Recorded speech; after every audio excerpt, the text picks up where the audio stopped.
Welcome to the Imperial Grandstand. My name is Alan Imperial. And I'm Carlos Del Rosario. So today, we're going to be clapping a lot because one, we're really excited, and two, we're having some sound sync issues. So sorry about that. Yeah, just bear with us. Yeah, we sorry if it sounds loud, but it's like OBS. It's not our friend today. We're trying to get more RAM and stuff. We got to do multiple things, but that's the world we live in right now. And if you're watching, thanks for watching, man. Thank and you. ladies. Thank you very much. All right, so we are doing My Hero Academia. Season 3. Season 3, Part 2. So last time, just to recap, we talked about the storyline of Stain. One of the Wait. Nope. No. That was a few episodes ago. Yeah, we did the Forest Training arc into the Rescue Bakugo arc. Right. Lord Murder Explosion. Yes. Right. Oh, right. And then we talked about Darth Vader. Yeah, Darth Vader and like the United States of Smash. Oh my goodness. That was something to behold. And now the kids are moving up in the in high school life because everybody approved the dorm.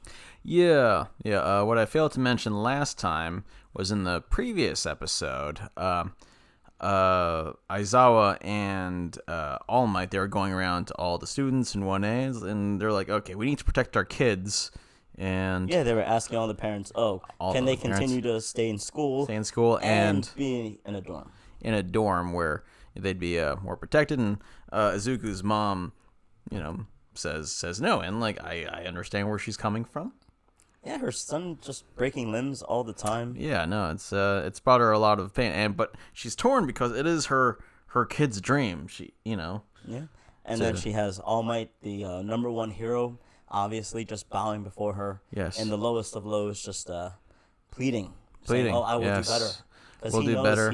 He's messed up. And he swears to raise Izuku and to look after him, and it's. I think the father-son relationship of All Might and Deku, it really shows up in the third season. Oh, it's amazing. It starts, when they just meet by chance, and now it's total. I'm all in. All in. So here we go. Let's do this. And like always, we will begin with the Wikipedia page. Thank you. Words. Oh my god. So the episode we're up to, it's episode 13, Moving into Dorms. So let's open up the premiere here. Yeah. Yeah, we're just going to scrub through like always. Just scrub through. Nice. All right, going through. One full title sequence here. All right, so here is All Might, begging the mom, and like the mom. This is the recap that we just went over. Yeah. We could skip this. Something that I was talking to with a coworker of mine was how he just cried during that moment because you don't see Superman like begging people in the real world or in Metropolis. Oh yes. So this is a really interesting scene. So it's one of the first times All Might, he's being noticed, but not in his muscle form. It's in his Small Might form. And he's just not used to it. It's like he has to make the adjustment of, people are going to now recognize you in your normal form. Yeah. It's kind of like Daft Punk. I recognize them with their helmets, but, oh my god, what if I know them with just their faces? Exactly, yeah. Let's see here. Yeah, All Might leaves, and they're all moving to the dorms. This is a really light episode. We need light episodes right now because what we just went through was seriously heavy, like Bakugo getting captured, the students being attacked. I mean, and All Might just retiring. It's a very sad thing. So this is like a ray of hope. The palate cleanser, I call it. Yeah, and you need these episodes. Yeah, it's a nice slowdown in between what I think are the best fights of the series, and we're going to talk about the other side of the bread of this sandwich because this would be the meat. Yes. So Mr. Aizawa here, their homeroom teacher, says, besides a few students that were impaired or missing, if it weren't for All Might's retirement, all y'all would be expelled. Yeah. You either tried to rescue Bakugo, which is against the rules, or you didn't stop the people that were going to rescue. Or if you knew about it, you didn't tell any of the adults. Yeah. And it's just no, you all didn't hold up to the standard of All Might and all the other heroes. And it's like, you gotta go. But unfortunately, All Might is gone, and and you're all we got. The world, the world needs to adapt. Yeah. Yeah, and they're all just mad. This is a funny scene. Did Bakugo just mug Kaminari? And he's like, "Oh wait, Kirishima, you bought those goggles. I got to pay you back." He did mug him. and Kaminari's just too dumb to realize it. There it is. There we go. Why is she vomiting? That's a Japanese thing. Yeah. Oh, and I gotta say, these dorms are pretty awesome. Look at all that space. That's the common room. Lots of nice big windows and stuff. I know, you get real sunlight. Mineta, he's just dazed that, he's oh my living god, with ladies. He's living with the girls. They're far away. And Ozawa just, don't you mess up, kid, or I'll Yeah. mess you up. So here we go. We're moving into the dorms, and we're splitting y'all up. Yeah. And they're all like, oh, we're all getting to know each other, blah, blah, blah, blah, blah. And Pinky comes up with the idea of, let's do a competition. Yeah, let's compare all the some dorms together. Yep. And Midoriya's freaking out because he's a fanboy. Yeah, he's they call him an otaku. Yeah. In the translation, it basically just means nerd. He's a big nerd. Yeah. Yeah, but I think his room's awesome.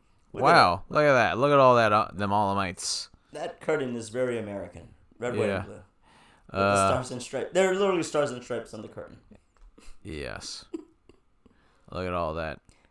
And he's just embarrassed because it's like when I got my parents outed me as being a big Power Ranger fan, and I'm like, oh, don't tell the new kid. Don't tell them that. And, it's kind of like when we have a friend who had like a bunch of action figures, and it's like, oh wait, I gotta explain this to my dates. I think his action figure collection was pretty awesome. It took up a whole wall. It was yeah. It oh is my amazing. god, like an LED. He had some LED strips. It was just very well lit. Oh, so they get Fumakage out of the way, and like it's dark. It's a revelry in the dark. I would not expect anything less. Yeah. From Fumakage. And he has a sword and skulls. Oh. Of course he'd have the sparkly room. Thank you, French Havoc. Yes. Look at that. He has French armor in the back. Yes. There we go. And of course he's vain, so mirrors everywhere. Mirrors everywhere. Mineta's like, come into my room, ladies. And nobody wants to go into his room. No, I wouldn't. Nope. They're using the evil purple aura. Yeah. No, this is very Spartan. Yeah. He has a TV. Yeah. And a computer. He's like, and I gotta respect that. It's like, all right, that's a very Japanese thing. Sometimes you just don't need a lot of stuff. And that's good. Like all your investments are in yourself, and like good. In his tail. And his tail. Oh, Yida has a ton of books. And a ton of eyeglasses. A ton of eyeglasses. Makes sense. And it's like they're making fun of his eyeglasses. Look. He runs really fast. He runs really fast. He's like a superhero. He breaks his glasses. I don't know what the big deal is. I have like a ton of like spares, and I'm no superhero. I just like having spares around. I have a spare, and I broke the other spare. So. Yeah, so it's like, yeah, I don't find this funny. I have 2 spares. Yeah, what the eyeglass people like, no, I don't get it. I want more frames, but they're expensive. And who is this? Oh, Kaminari? Yeah, he's got. Oh, that's a pretty cool room. Yeah. Just a teenage kid. Yeah. Koda? Oh. They have a bunny rabbit. Oh, yeah, he's got. You could talk to animals, so yeah, he's got. Oh, that's cute. And I love how the girls are wearing Ida's specs. Yeah, look at that. Look at that. This is just them bonding. That's pretty much what this episode's about. This is a nice bonding thing. He's and then Mineta's like, oh, we should look at the girls' rooms. Yes. And it makes sense. Yeah, it makes sense. You know, because they just saw all the boys' rooms, and they're like, we didn't think this far ahead. Okay. So they black out because they're not going to go into Bago's room because he's, because he's asleep covering. Yeah, he's asleep. and he's Bakugo. Yes. So we go through more rooms. You got hold on, whose room is this? Oh, Kaminari's room, which is very manly. Yes. He's with fires and a punching bag, of course. Yes, of course. So, yeah, Uraraka likes it. Yeah, she's Uchaku. Yeah. You know, she's all about like fighting now. Shoji, with that guy over there. Yeah, he has an even more Spartan room. It's like this is Spartan. This is Japanese. No, this is Greek. Yeah, this is Spartan. It's like what a lot of people just try to attain. Sheets. It's like just attain. I know. It's wow. That's I don't need stuff. That's very zen. And like Amanda's like, oh, where does he store his porn? Yep. Like, not everybody's as pervy as him. Sero surprises me because apparently he has a really good eye for interior design. I'm like, look at this. He has a hammock? Yeah. No, he's very proud of it. Like he's got a hammock, he's got all kinds of things. Look at those earth tones. Yeah, I know. It's all, very, very complimentary. I like it. I like it a lot. Like it? Yeah. But then we get Todoroki. And Todoroki, they're all like, what's the handsomest, sexiest, the coolest kid, literally, in Class 1A gonna do? And it's like, he's a friggin' genius. How did he get those mats into his apartment? Nobody else had the mats. And his reply is, I worked really hard. It looks like a normal Japanese house. Yeah, being Todoroki is he's just good at a lot of things. Yeah. So it's like, it doesn't surprise him or anyone. Like, it surprises everyone, but it's like, oh yeah, no, that's how I do things. I'm just amazing, I guess. Now I want to know what those mats are called. Yeah. Tatami mats. Yeah, tatami mats, I think. Oh, but here is Sugar Man. Yes. Sugar Man, his room, not terribly impressive. But it has an oven. And apparently the ladies love sugar. Oh, yeah. It's like, and I just noticed this is his shirt. It looks kind of like Tony Stark, right? Yeah. Yeah, no, you gotta admire Sugar Man because, his quirk, again, he's got the super diabetes. Whenever he ingests sugar, he gets temporarily stronger. But you know what? He needs to know how to bake. He needs to master baking so that, he has, sweets at the ready. Sweets at the ready. Yeah, and, you gotta practice with, what sweets are best. Mm-hmm. So, good on you, Sugar Man. And also, let's just say, he's got a side hustle. I think he could have a good side hustle, having a bakery or a chain of bakeries, Called the Super Bakery. Yeah. The Sugar Man Bakery. Yeah. Brand yourself, man. Exactly. Yeah, no, he's got a brand. I think that's in his future. Oh, Jiro, she's a rocker, so yeah, she's Jack girl. Yeah, she's got this. Yeah, her parents, played piano and guitar. Yeah. Expect nothing less. Yeah, I think her room is really cool. These two guys, they say, "Oh, your room it's so unladylike," and it's like, I think it's an amazing room, personally. I just want to listen to the records. This is Invisible Girl. Yeah, let me look up the name here, because I always. Here we go. So, Toru, yeah, that's her name. Hagakure? Yeah. Pink. It's very pink. Yeah. You got Mineta here, and he's just plus ultra. Just stop yeah, it, sure. Stop it. Sure, buddy. Not cool, bro. This is Pinky's. Pinky's room, yes. She likes a lot of patterns. Oh, this is very Spartan-esque. Just bare minimum. Yeah. All right. And here is Momo. Here's Momo's room. And there is a Victorian king-size bed. Yeah, and she's like, "Oh, I didn't know the rooms would be so small." And here is electricity guy just upset, like, how rich are you? Yeah, so they all voted and On who has the best, who has the best, and with 5 votes, yeah, it goes to Sugarman because they want he to can just he can eat more of his bake. cookies Yeah, and cakes. Wait, what do we have in that shot? He cooked. We have strawberry shortcake. We have a muffin with a lot of cream. yeah. Cheesecake, chocolate cake. Yeah, I want cake after this. Yeah, we can go to Martha's. It's Yes. fine. Yeah, Martha's Bakery. Oh yeah. So they Oh, do their thing, yes. and Froppy. So Froppy, she's feeling a little guilty. She feels that there's been a rift ever since the Rescue Bakugo arc because the 5 decided to ignore the others and they left. And it was her hope that the dorm contest would bring everyone together, and it has. But she's still feeling really guilty. Yeah. Because oh no, she didn't mean for there to be. And this is a very sweet moment. Like Froppy, she's one of my favorite characters, and I don't want to see her cry. No one does. Yeah. Yeah, and look at the humanity there. Jeez. It's so sad. And it's a very sad moment, but it's like, they're like, we swear we'll never do it again. Yeah. I mean, we all screwed up, and it's like they cry it out. Yeah, amends are being made. Yeah, and Yeah. I love that where they just get to know each other. Yeah. Because they're not living with each other, and the two big problems, one was resolved, and the other one slept through the night. Damn you, Bakugo!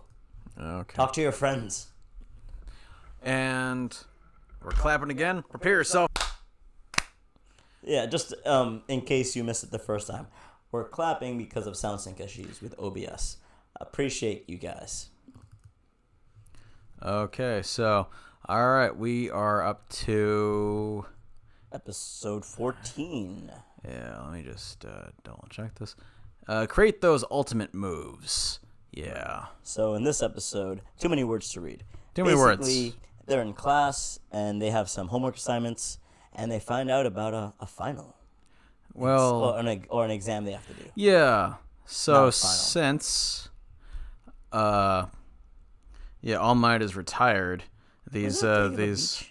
yeah, that was probably Dagobah. Yeah. Since All Might retired, the kids, they need to take the provisional licensing exam. So They'll learn about that in this episode. yeah. But it just allows them to act as heroes in emergency situations. And it's because All Might, he's retired, and there's a gap. There's a power gap. So, And the people who aren't doing their quick power thing just want to make sure that these kids aren't hurting themselves or others. Something that I love here is that, they're in a dorm room. They have to, brush their teeth and have breakfast. yeah. And you just have like a quick little scene, but it's like, yes, there's a whole universe here. Yeah. Let's see here. So this is the classroom, classroom. and All right. So they're gotta talk. They gotta create ultimate moves, and it's just a move that's that's basically their most powerful move in a nutshell. And I was like, all right, here you go, and that's gonna like turn the tide in battle. that's basically the whole point of the ultimate move. Yeah, and normally you take the provisional licensing exam in your second year. They're still first years, technically right now. But again, They're changing the game. They gotta because change the game. The villains are. Yeah. Because the villains have attacked them a few times now during training, and they don't know what that's all about. They're like, we have to speed up the timetable just a little bit. Yeah. So, but here they're just learning about how do they take their quirks to the next level by making ultimate moves. Yeah. So yeah, I kind of like this progression because at the training camp they were just basically just working on their quirks, just doing whatever it takes to push it to the limit. And now it's like they have pushed their quirks to the limit. Now let's see if they can Go beyond. and Plus ultra. do something unique. So now they gotta practice and practice. Yeah, I feel bad for I think Ojiro, because it's like he's got a tail, man. It's like, what ultimate move is he gonna do? Kung Fu. I mean, Ojiro is somebody I root for because I like the Kung Fu, but on the other hand, dude, you just have a tail. He got a tail. I mean, I'm sure he kicked my butt, but it's just against like Decay, dude, or Acid. It's like, your skin will still hurt. So, got she tried a Hadouken. Pinky, but it's like, simple physics. If you want to, like, you just create a nozzle so that it could spray out more. Yeah. Yeah, really easy. Like a hose. Got Momo. Doing her Momo creation thing. Yeah. And you have Midoriya. And Midoriya is a little behind because his quirk is very new to him. It's like, they're like, you don't need an ultimate right now. You're still, working on your... Don't kill yourself is the ultimate. Yeah. Don't break any bones. Congratulations. We found your new ultimate. So... and All Might was there for a second. Yeah. Hooray. I want All Might all the time. So we got Bakugo just being Bakugo. Yeah, Lord Explosion Murder. Yeah, everyone's working on things, and All Might tells Deku, "You gotta stop imitating me. Yes, you have to find your own way." I'm like, that's, and I'm not gonna tell you what you should do, but that's it. It's important. Yeah, and he's going from student to student, trying to give him a pep talk, good advice. And Aizawa notices, oh wait, he's basically like a teaching for dummies book. He's doing what the book is telling him. Yeah. I like how he has little post-it notes everywhere. Yeah, well, All Might, he's trying, man. I give him credit. Yeah. This is the support dorm or support area. Support area, yeah. Midoriya needs help, maybe with his bracers and stuff, and so he's looking for some teacher in the support class. Yeah, maybe helping out with his outfit, and then we meet somebody that we've met before. And then boom, there's an explosion. There's a power loader, but power loader wasn't behind it. No, it was Mei Hatsume. Billy May Hatsume. Billy May, if you recall from the tournament arc, yeah, she was from the support group, and she was just she's the one. She was just promoting all her babies, her inventions. Yeah, and then she's the one who basically defaulted against Ida. Oh yeah. And how does he get all the ladies? He does, and he's like, boobs.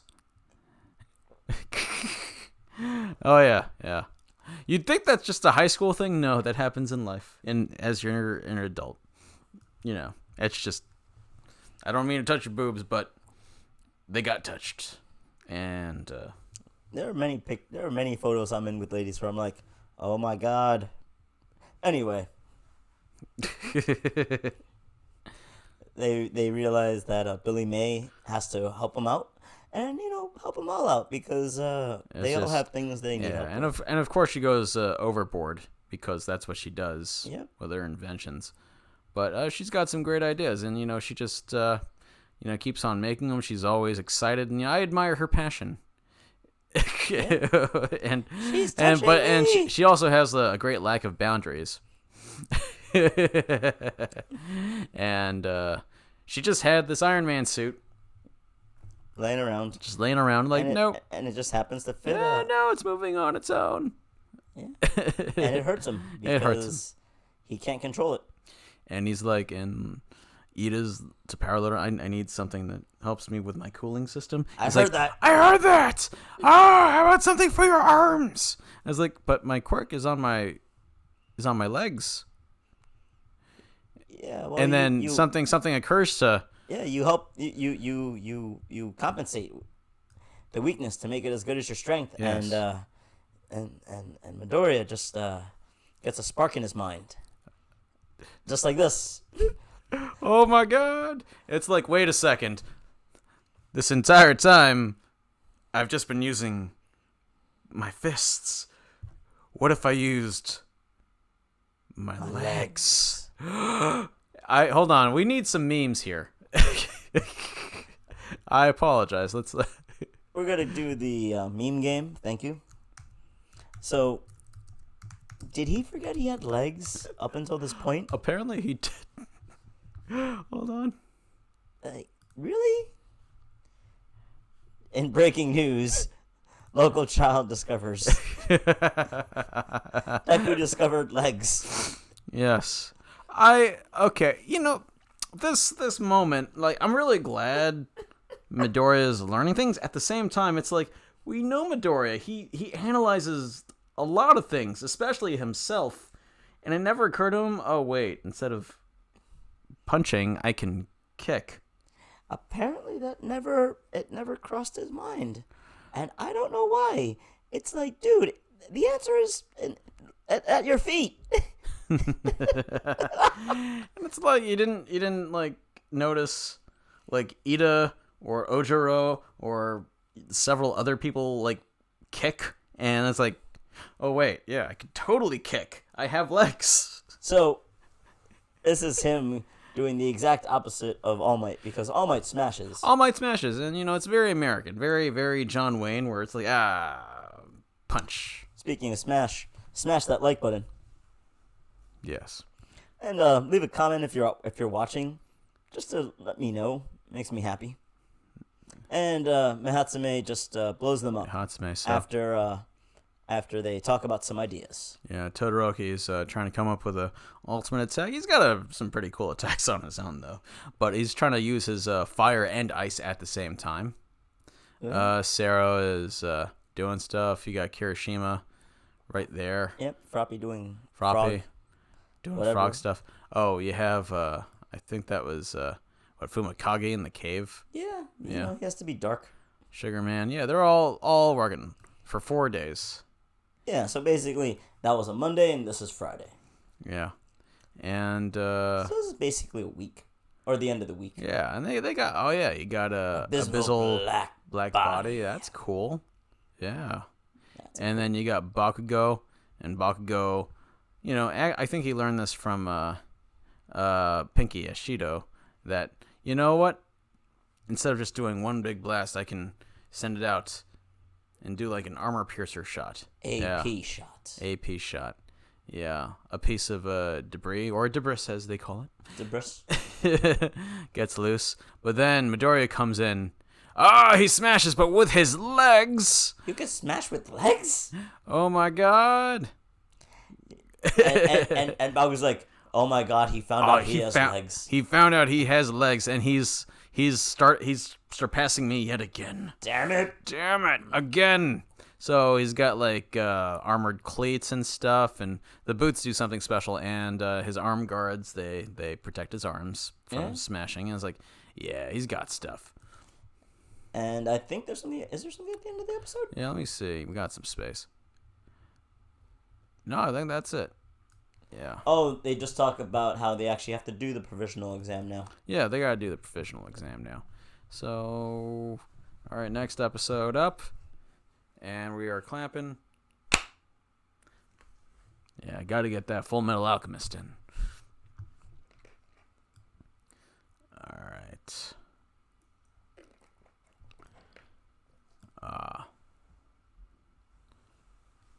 So this is a fun arc. All right, we got a little bit of a flashback there. We got stuff. Uses legs, and we're caught up. Yeah. So here they're just talking about, we're taking it to the next level, blah, blah, blah, blah, blah. And it gets dropped on them. Yeah. And Vlad King, 1A isn't the only hero class. We also have class 1B. Yep. And they're both taking the provisional licensing exam, but they're both going to take them at different places because, they're at the same school. They don't have to compete against one another. Yeah. So, there we go. Yeah, there's a bunch of different sites, and normally they have to wait for their second year, but yeah, the villains and All Might, yada, yada, yada. Yeah. Well, this is the girls teasing Uraraka about Deku. And she could fly. Oh yeah, that's some girl talk right there. Yes. And she notices, oh, Deku is a nerd who studies outside. Yes. The well, he was practicing with his kicks. Ooh, excuse me. Now, once again, Star Wars rears its nerdy head because where do they have the provisional licensing exam? The National Dagobah Arena. So there we go. You know, they already used Dagobah a few times. You could use other things. Maybe Bespin. I mean, Cloud City. Cloud City. Korato City. Ooh. I like that. Oh, yes. And we're introduced to another character. He is a student from, let me see here. He is from the second best school, and I forget the name of it. Yeah, I think it's Shiketsu. His name is Inasa. Let me get a big one. And He's a first year. he's a first year, but like you'll see that he's a powerhouse. He's got a really cool quirk there. You know, from now on, I'm just gonna call him M Bison. You know, just Yeah, just if you look at his Yeah, from his chest up, I mean, look yeah. at that. That's yeah, look M. at Bison. that. That's M Bison. He's got the M Bison. He has So the hat. we'll call him M Bison there.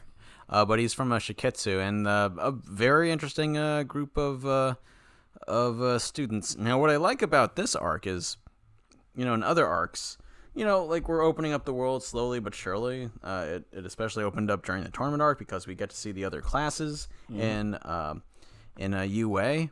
But then we're also getting to see the other schools in Japan, and Shiketsu is I think the second best hero school in Japan. So that's nice. What I like about this episode and the subsequent episodes is the fact that, man, your actions really have weird trickle down effects because we find out why this crazy guy goes to a different school than the rest of our heroes. Oh yeah, well he's very polite and very passionate around everyone. Mostly everyone. Mostly, yeah. Mostly everyone. He does give Shoto the cold shoulder though. Todoroki, you know. Yeah. Well, you know, that's polite. That's his right shoulder. Yes. But there apparently is some friction between Todoroki and that guy, Yeah. M. Bison. And we're gonna find out in not this episode, or maybe I forget. Yeah. But here we just get to introduce to the scores and scores of people not only attending the tournament itself, but some of the spectators, like other teachers. Yeah, so we have Miss Joke, the joke hero. Let's see here. Let's see if I can find her. No, wrong school. She's from... Yeah, there we go. Miss Joke. Hey, you already had it pulled up. Yeah. And, yeah, some really cool characters from this. We actually did see her in a previous episode. I don't think she had any lines, but she was in the tournament arc. She was in the audience. And... You knew she was coming back because of the green hair? it's like, you just don't color a person's hair like that for no reason in anime. But yeah, she's with her school, and like she's known Aizawa for a while, and like, oh, they're great because she's all jokes and smiles, and she can make her opponents laugh, and like Aizawa's like, no. He's too sleepy or high to laugh. Yeah. One of them. Yeah, look at that. So that's her power right there. Yeah. Oh. And then she punches them out while they're crying from laughter. Yeah. And we get some Just meets and greets. You know, they're just pressing the flesh with each other. Yeah. This is her school meeting the other school. Yeah. I don't know any of these people's names. Yeah. That's Yoshindo He has a vibrate quirk. from Kits. I'm not going to pronounce that. But yes, they're from that school. Yes. Fantastic. Yes. Yeah, he's cool.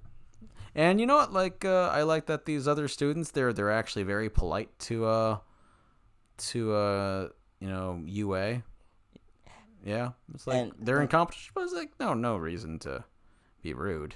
But it's a double-edged sword because why is everybody polite to 1A? It's as if they know them intimately. Yeah. And they kind of have been studying. Well, everybody's been studying 1A, and there's just this wonderful shot that's coming up soon that just speaks volumes.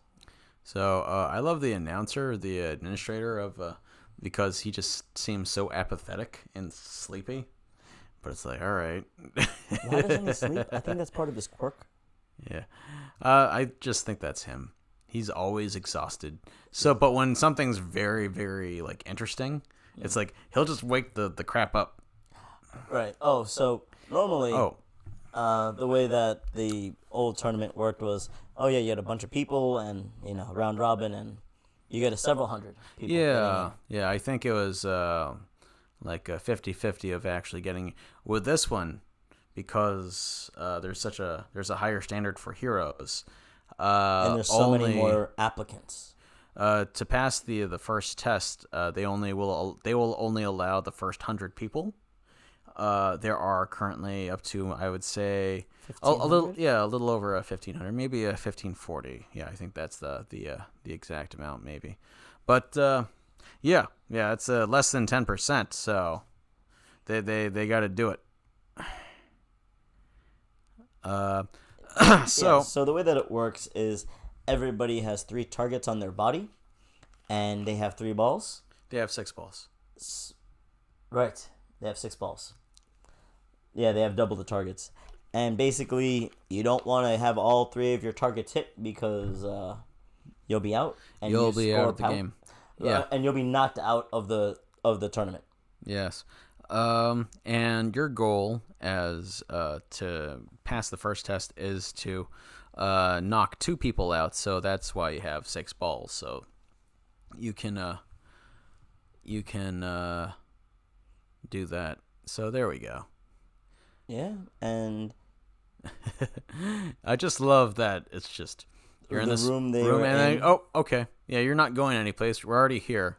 We brought the training facility to you. Yeah. Got people watching. Now, Ms. Choke notices that Aizawa didn't tell them that wait, everyone knows UA and they know Class 1A because of the tournament arc. And because they got attacked by villains. Yes. A bunch. So everyone knows their quirk already. But Aizawa counters. And said, oh, well, you don't know that they made ultimates yesterday. They don't know they made ultimates. Also, as a pro hero, people will already know your quirk. People already know that the Flash is fast. I mean, that's just how villains work. So that's something you gotta live with in the real world. Let's go sure Batman, because nobody thinks a rich guy is just gonna be punching people. Yes. But fair point. Like, everybody knows the Green Lantern, and they know yellow's his weakness. So, and here you just have Midoriya trying not to be knocked out. Yeah, but what I like about this, you see how far UA has come in the last year, and they're working as a team, and they've been through the ringer. And remember, Class 1A, they're only this is their first year. Everyone else generally is second year, so they have a year on them. Yeah. But how many people have the experience of going up against Darth Vader? Yeah, there we go. That's a cool shot to end on. Yeah, they're all together, and that's Class 1A.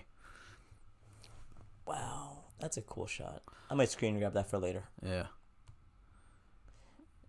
Okay. Yeah, and basically they it's on like Donkey Kong, and I don't know when it happens, but during the early kerfuffle, our hero Deku actually gets one of his targets hit, and it's like he's gonna lose. So I like that they bring on some of the things. We gotta clap. Alchemy. In order to gain something of equal value must be lost. All right, here we go. So this is episode 16, I think. What's the name of it? Shiketsu High Lurking. Let's just double check that here. Yeah. All right, cool. Let's go forward. All right, so there's recapping the rules, and UA is doing great. Yeah, they're defending And stuff. Oh, Todoroki and Bakugo, they're not with the main group because they're Todoroki and Bakugo. Yeah, they split off. Because Yeah, they split off. Stiffening. Yeah. That's some of these quirk names just make me want to laugh. Yeah, so he just takes things and he makes them stiff. Then you got this guy. I think he has Boomerang. Yeah, there we go. Nice. Yeah. Can't pronounce the name. Oh, this is really cool. Jiro, she can do this earthquake type of thing attack with her headphones. Oh yeah. So yeah, not only can she listen, she makes sound. Yeah, that's really cool. So here they destroy some of the balls with Pinky's acid. Yeah. That lady's body was in her pelvis. Yes. There you go. She can. She has a telescope quirk. That's pretty cool. Yeah. So they're just recapping, and oh my god, how are they being attacked? Oh yeah, you got this earthquake guy. Let me see if I can pull up his name. Yoshido. He has the quirk of vibrate, so he could basically create earthquakes. Yep. But afterwards, he's left vulnerable because of the tremor. The aftershock. The aftershock. Tremors before. I've seen. I actually love that movie Tremors. Yes. Great 90s. Yeah. But because of Yoshido, Class 1A is all split up, and they're even more vulnerable. Oh no. No. All right, we got M. Bison here. He has wind powers, gale force, and he basically takes out 120 people in one go. And he moves on to the next round. Oh, yeah, and we forgot to mention, once you knock out 2 people, you're immune. You're good. You're done. You pass the test, so you can just move on to, get like some coffee or cake or whatever. I could go for some cake. Yep, so yeah. Oh, we're having a flashback of the first time M. Bison meets people. Yeah, this is a character from... Oh, there's Midoriya's little lit up chest piece or shoulder piece. This is Kami from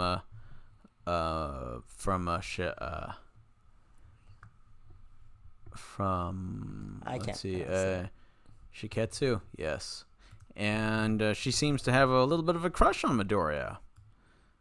Yeah. Poor Uraraka. Yes, and it's like they're just going one-on-one, these two, and like, oh, she just disappears and then reappears, and now she's got Midoriya just trapped all sexily. And Midoriya can't have that because he's gonna lose. And then you have everybody against Midoriya. Everyone against Midoriya. That looks like a Pokemon. Abracadabra. Kadabra. Let's see. Uraraka, she shows up. Tell me that does not look like Kadabra. Oh, yeah, he does. All right. And Uraraka falls off. Deku tries to save her. And he does. And they get the hell out of here. To not break his arms while using his quirk. Yeah, but why? Why is Uraraka about to do that? Like, I thought they were friends, Alan. No. But Midoriya's smart. She's onto Uraraka. He knows that. But he knows it's a tarp. Yeah, he knows that Uraraka. Like, no. What? She's been training. She wouldn't just fall, and she'd have a plan. Why would she be afraid of falling? Yeah, she has the anti-grav quirk. So Yes, as he correctly surmised. Ah, yes, it's she is not who she says she was. That's a Glamour? No, That's no. Cammy. No, the quirk is called Glamour. Yeah, Glamour. And Zero to the rescue. Yeah, 1A sticking together. And the genuine Uraraka is back. And She- Sarah's all like, I am so envious. She was naked. Why does everybody like you, Deku? What? Yep, there it is. There it is. And Deku's like, I'm sorry. I didn't mean it. But I gotta give Deku a lot of credit. One, Cammy, she looks like a fairly pretty girl, but he also like surmised that it's like she's a Mystique. In all that and he's multitasking. He's fighting the other students and all. It's like wow, and I that's multitasking. Yeah, he's like, Uraraka would not have fallen to her doom. Yeah. She would have floated. Okay. So here we have Todoroki doing his Todoroki. Yeah, doing his thing in I would call this Industrial Town. Yeah. Industrial Town. Sorry about that. Oh, and he's just it's about time. He's attacked by a bunch of ninjas. And there's a lot of ninjas, so it's gonna be fine. Yeah. Yeah, well we'll talk about our inverse law of ninjas soon. Oh. But they got some cool powers because he just threw a nut, and then the nut just got larger, and like, oh, that's really nice. He can embiggen. Oh, those are like needles and pins. Yeah. Oh, that's a great quirk. So he has big nuts. Yes. Big steel nuts. The largest nuts that grow. Nice. Yeah. Look at that. That's cool. And Todoroki, oh, he's in trouble. What's Todoroki gonna do now?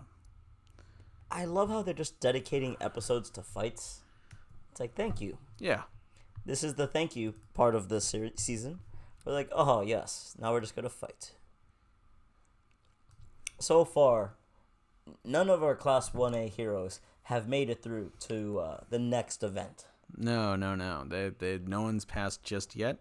Yeah, let's clap. Okay.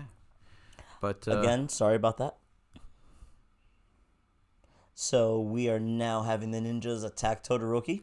Yeah, I looked their name up, but it's just no, they're ninjas. Yeah. So okay, explain your theory about ninjas. So when you have more ninjas in up against you, you're as in much danger as if a single ninja was up against you. Yeah, so I have heard that it has been called the inverse law of ninjas. Now, if it was just you against one ninja, you probably wouldn't stand a chance. That ninja is going to be badass. But let's just say you're up against 1, 2, 3, 4, 5, 6, 7, 8, 9, 10 ninjas. 10 ninjas or 50 plus ninjas. Those ninjas are just going to be weak. Because the more ninjas you add, the weaker they all get collectively. It's like that might seem like a silly rule, but when you really think about it, it's like, yeah, oh my god, they're just basically fodder after 3 ninjas. A really good example that is a newer example is Daredevil. Yes.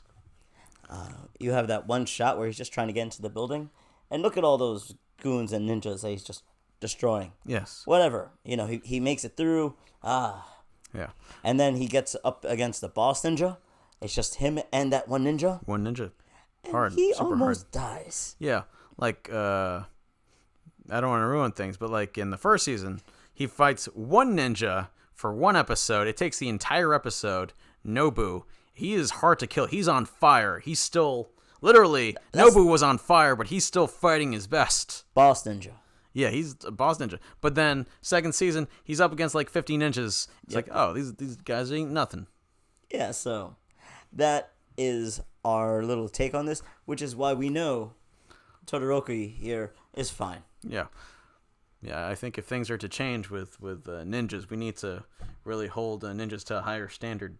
We have to let the world know of the inverse Law of Ninjas. In for Slav Ninjas. So, yeah, keep More out ninja- for that. More ninjas on screen, the less danger you're in.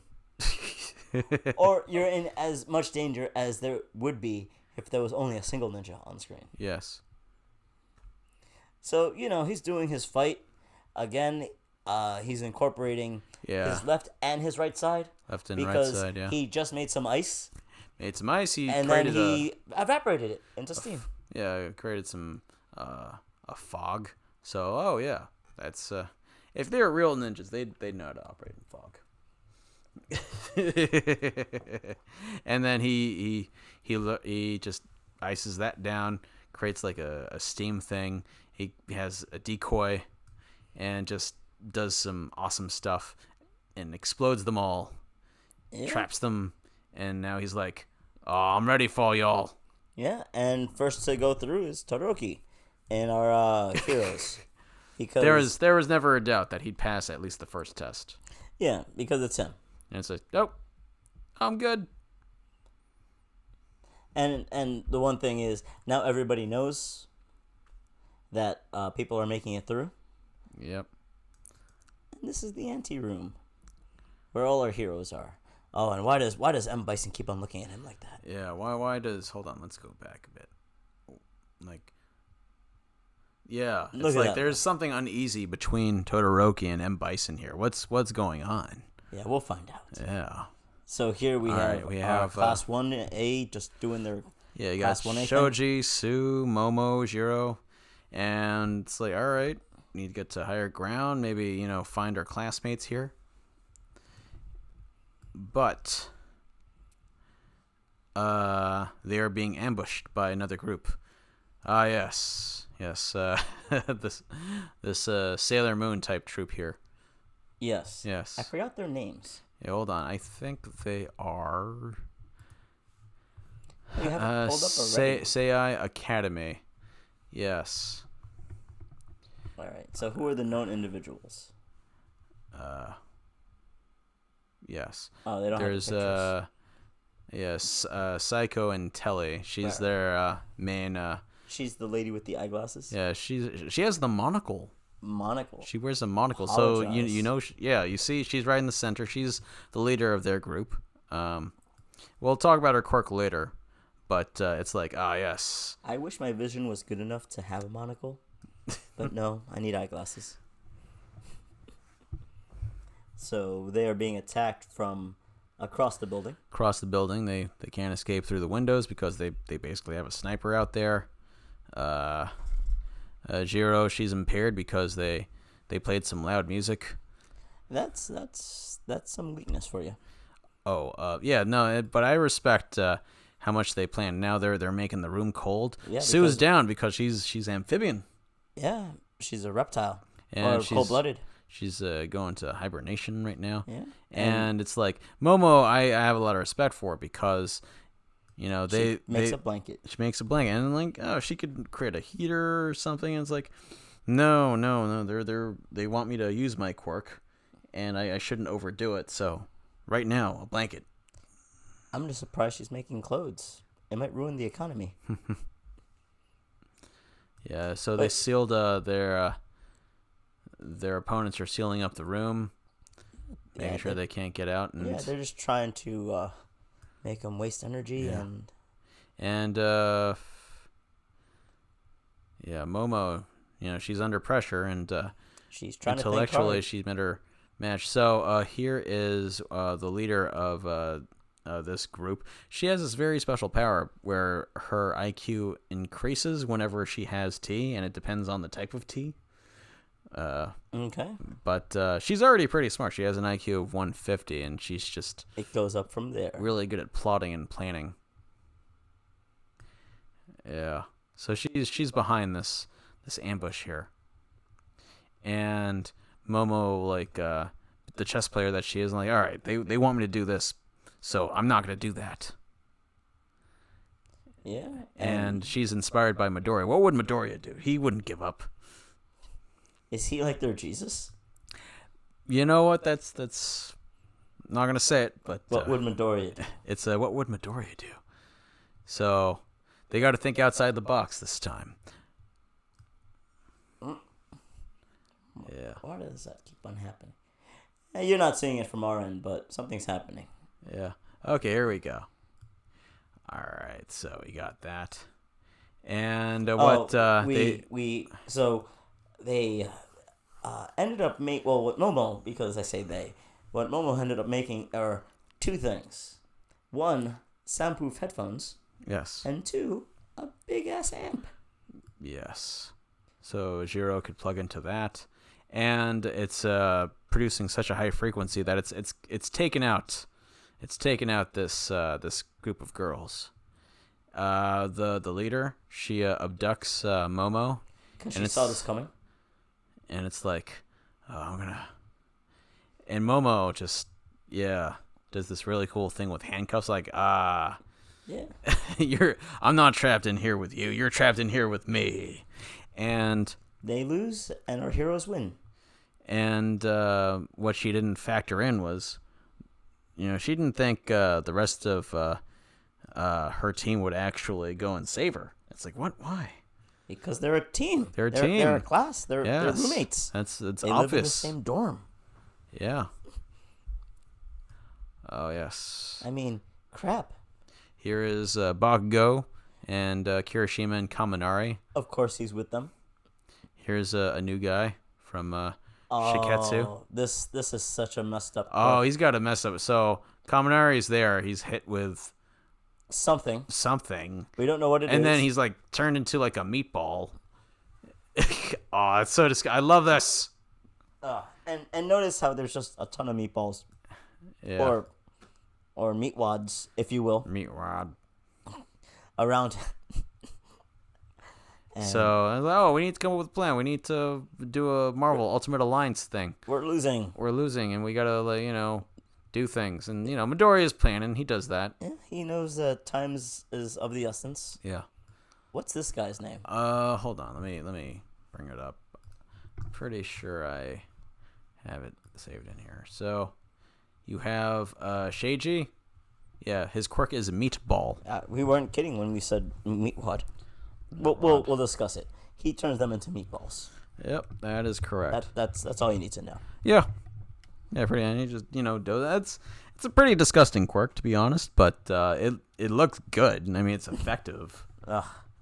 I mean, I don't know if I would want to see that in live action. That would just. Thank you for the nightmare fuel. Yes, I appreciate you. All right. So what's up? And the. Yes. So, right, so they have to come up with a plan to go up against this guy. To come up against this guy here. Now, mind you, pretty much a lot of people have seen Billy May Hatsume, and we don't know who has or hasn't. So I just want to kind of throw that out there, because remember Bakugo just came up with AP. Yep. Snap. You got we go back to Aizawa and Miss Joker. Miss Smile. Miss Joke. Miss Joke. Yeah. And Aizawa talks about 1A. He can't see what's happening, but he knows that class 1A, there are two people in the class that inspire them. Yep. And they're not the leaders or the top scorers, but like everyone, they make the class better. And those two are always Midoriya and Bakugo. Yeah, always leading a team. Yeah, it's great. Their passion. Yeah, so even though it's crunch time, Mr. Aizawa, he's not worried. Oh, and we have French Havoc here doing something. Yes. But we'll get there. All right, episode 18, Rush. And a clapper. All right. Sorry about that again. Thank you for dealing with us this whole episode. Rush. All right, we're going forward. Yeah, let's talk about. We know the rules and recap. Got Yoshido, and it's like, we can take advantage of the situation. We got this. All right, so again, it's Bakugo versus the meatball guy from Shiketsu. Ah, look at that. Oh, that's great. So, as you could see, he just got hit with an explosion, and he's just putting his hands back together. Yeah. So Kaminari's got some new equipment. He's got like discs that he could shoot out. Yeah, and But he misses. oh my gosh. Oh my goodness. He has to work on his aim. Got to work on his aim. And unfortunately, because Bakugo through some shenanigans, they were so focused on trying to get him in the front end, they forgot that he could just go in for a flank attack. Yes. So now it's Kaminari versus the Meatball. Yep. And I know that's not his name, but like that's what I think. So we're going with it. And if you could come up with a better name, leave a comment down below. I'm just curious what you could come up with. All right. So Kaminari throws a grenade at the Meatball guy, and I was like, "Where did he get that?" Bakugo tossed him. Tossed him his thingamabob. Yep. He tossed him like that grenade there. Yeah, so I think that's great because Bakugo's learning that, you know what? I could rely on other He people. can rely on other people. So that's good. That's, a good thing. Like, he's learning. Yeah, now, what we see here is Kaminari. He was never able to control his quirk because, it's lightning. How are you supposed to control that? Yeah. But remember that disc he threw earlier that he missed with? Yeah. He didn't miss. He didn't miss. He threw the grenade to get Meatball into the position so that the disc is right in the background. And I love that there's a little shine where it's like, okay, you have to pay attention to that. That's nice. That's nice when you go frame by frame. And now he's going to shoot his sparks, and it's like, oh, it goes right through and him. And is like, lightning bolted. He's lightning bolted. Yeah, so Kaminari's like, do I have to think before I use this? Yes. Yes, you do. Poor guy. Now, because Meatball, he was electrocuted, he lost concentration. Kaminari and Kirishima and Bakugo, they're back. And they just punch Meatball because they're upset. And they go in for the win because they're like, "Hey, look at all these people just coming out of the Meatball form." And what I love is like Bakugo was like, "What took you so long?" I was like, Kaminari's like, "What? I just saved you." Yeah, I didn't wait. That's so Bakugo. Yeah, it's like it took 2 seconds. It took 2 seconds too long. Yeah. So you have okay. Here's Deku with the other half of one with Sero and Uraraka. They come up with a plan where Uraraka, she makes some rocks float, kind of like in the tournament arc, coupled with Sero's tape. So now everyone is incapacitated.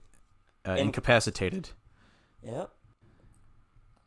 And now they just have to tap on people and do their little thing. Yeah, and I love this little moment because this guy here is like, no, please, this is my last chance to get a provisional license. And they're just like, well, you should have tried harder. Like, Deku's like, it's mine too. Yep. And it's like, that's freaking cold, Midoriya. I love that. That's some Bakugo. That's some Bakugo.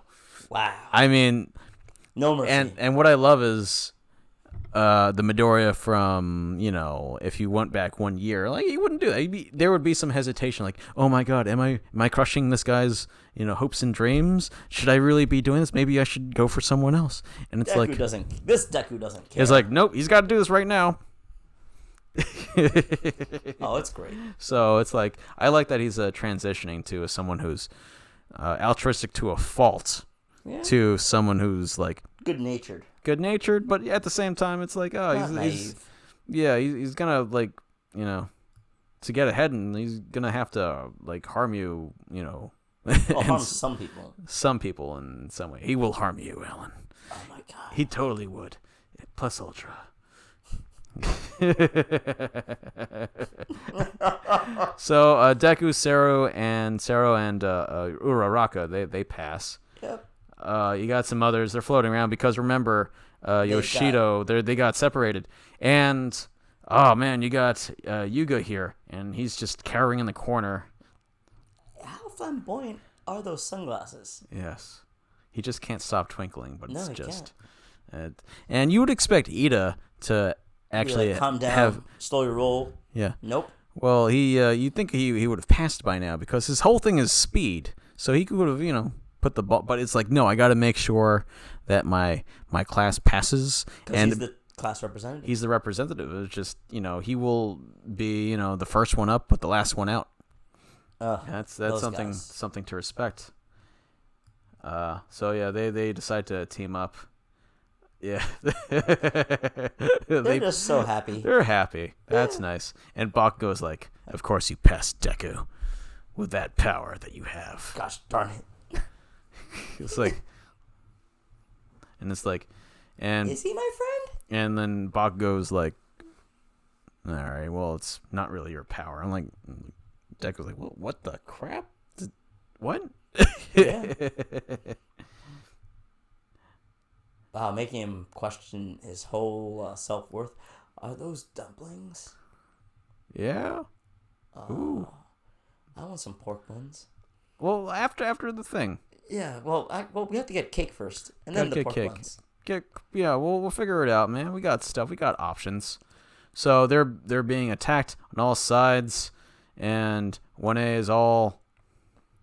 And I think they're only like 10 spots left, I think. Yeah, and now 1A is divided, and they feel they're going to be conquered. Yeah, they're only like 10 spots available, and they're only it's going to be really hard for all of 1A to pass this first test.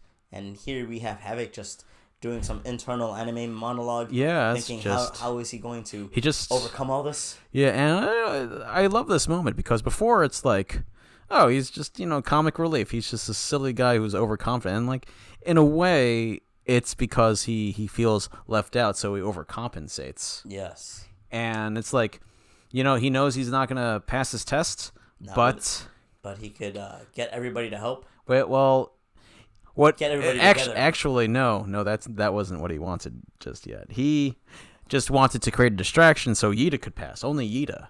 He only cares about him. Yeah, so this is a very interesting use of self-sacrifice through a person who you think wouldn't do this. But because this is so ridiculous, why would anybody give up their position? Everybody just kind of looks at him and forgets that there's a test. And then like freaking Gandalf comes in,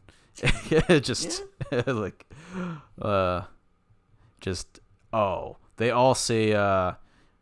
Yuga's belly laser, and it's like, all right, we know where to go. Ultimate team up, and it's just, oh my god, just a giant fusion attack. You got Mineta on crowd control. You got Ojiro, doing his kung fu with his tail. Oh man, look at Mineta. He's bleeding. It's painful to watch, but it's beautiful. Here you have Invisibility Girl. Now here's the thing, I love her ultimate. Yeah. It's the inverse of her power. Yes. It's like, instead of bending light, I will reflect light and make you blind. Yes. And there it is. Absolutely. So we got people passing left and right. You got. This is really great. Mineta he is delirious from the pain. Coda. Sugar Man's got it. Cammy has got it. And then just two more. Boom. Hooray! And you have French Havoc and Ida. And it's like, and Yuga's like, I just can't stop twinkling. And Ida's like, I guess. Yeah, Ida's like, you do you. And it's over. It's over. All of Class 1A passes by the skin of their teeth. Yeah, literally. Yeah, they talk and they're just like, aren't you happy? And he's like, there's another thing. And there is. So here you just have the breakdown of what their next... all right, next mission is. So, all right, they're resting up. They're getting pork buns and cake because I want to make you hungry, Alan. and and things. If pork buns make you hungry, leave a like and a comment. Things are exploding. Yeah, And that's that. uh, Let me see something. All right, I'm gonna just. Okay, that's asleep. yeah. So we're having technical issues on our end. This is probably gonna be cut out. Yeah, we'll cut this out. This is getting ridiculous. I mean, we got to work on this. You know what I think it is? I honestly think it's just the Apple TV on Arc Okay. wanting to keep on switching. I'm gonna stop recording now. No, I'll just edit it out. Okay, are you sure? Yeah, All right. because I'm clapping, so I know where to look. All right. All right. So again, they're having their pork buns and their cake, And then a building just explodes. resting, and then building explodes. Buildings explode. Outside in the training facility. What's up? And it turns out, this is the second part of the exam. It's rescue missions. Bum bum bum. Here's the preview.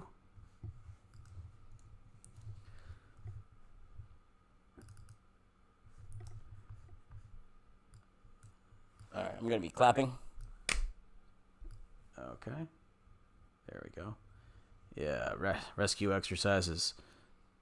So, what I love about this is that this builds up Help us company. the universe. So you have a universe where 80% of the population has superpowers. Like, you have some odd jobs that come along, and they need to assess the qualities of a hero and during a rescue mission. So you got a company like Help Us Company who judge rescue efforts. So they pose as people who are victims who need to be rescued, but at the same time they're like they're judging you. They're judging you while being helped. That's like a nightmare for me. I'm trying to help you. Why are you judging me? But this is literally part of the job, so it makes sense here. Yeah. Here we go. So we're going forward. Yeah. So here, everybody's just talking about how they're going to deal with the next one. Yeah. Kaminari and Mineta are like, how do you keep on attracting girls? What's your what? Yeah, and apparently they are just confused by how Deku just gets the ladies. Tell me everything. Tell me everything.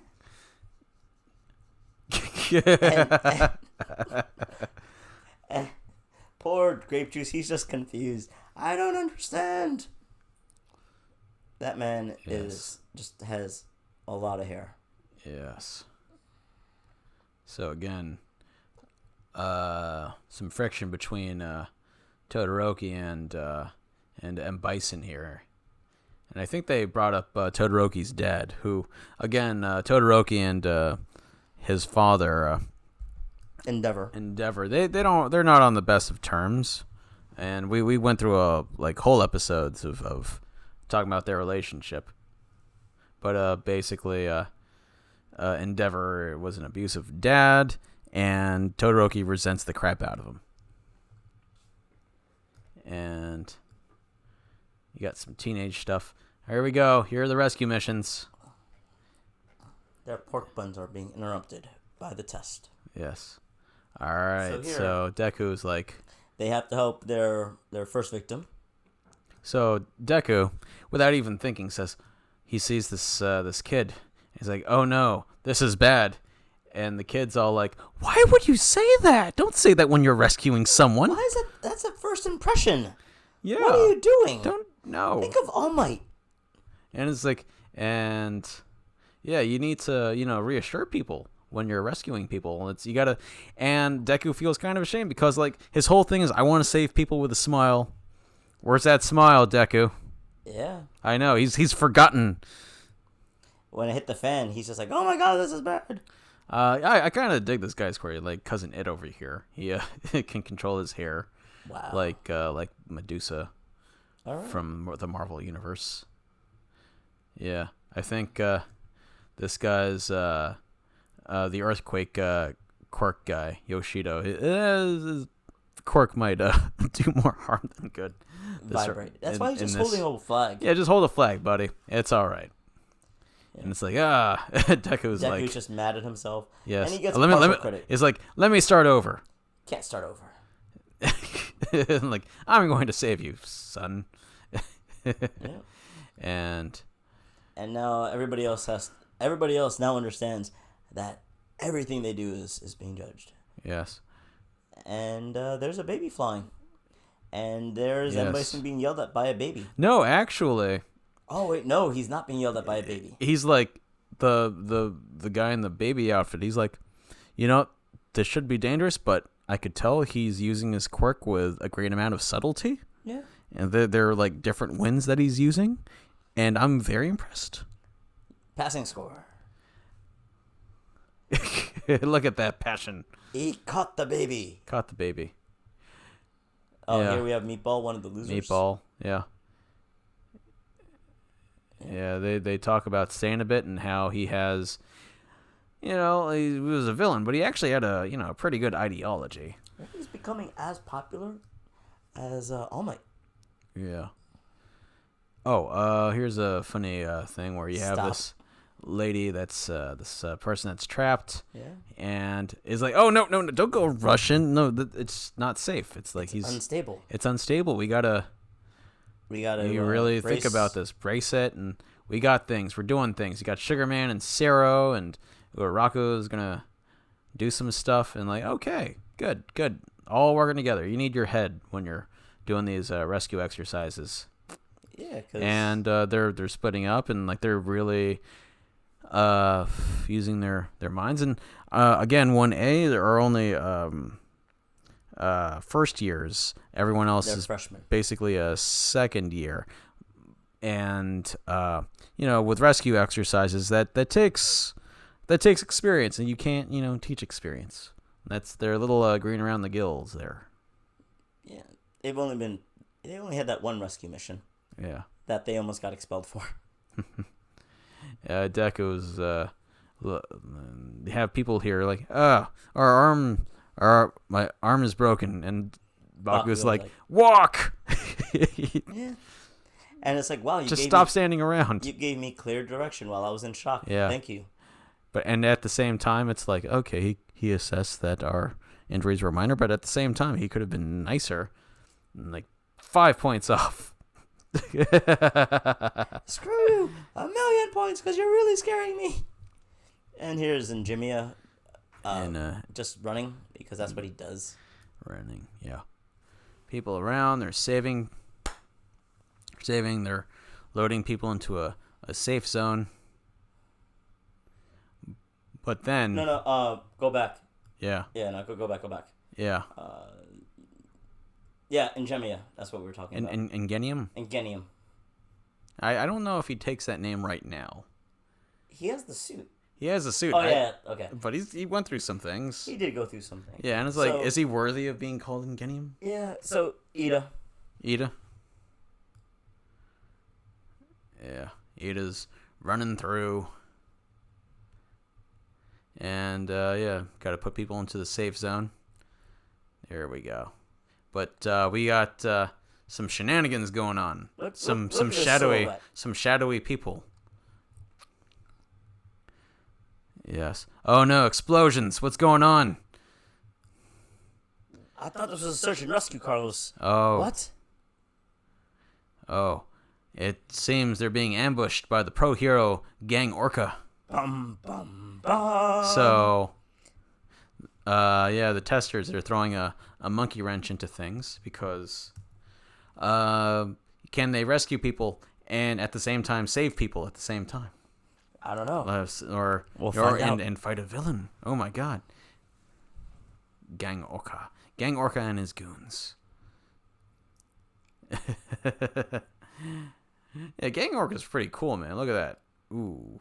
He's a top 10 hero. Yeah, he's number 10 of the list of heroes, and number 3 on the heroes that look like villains.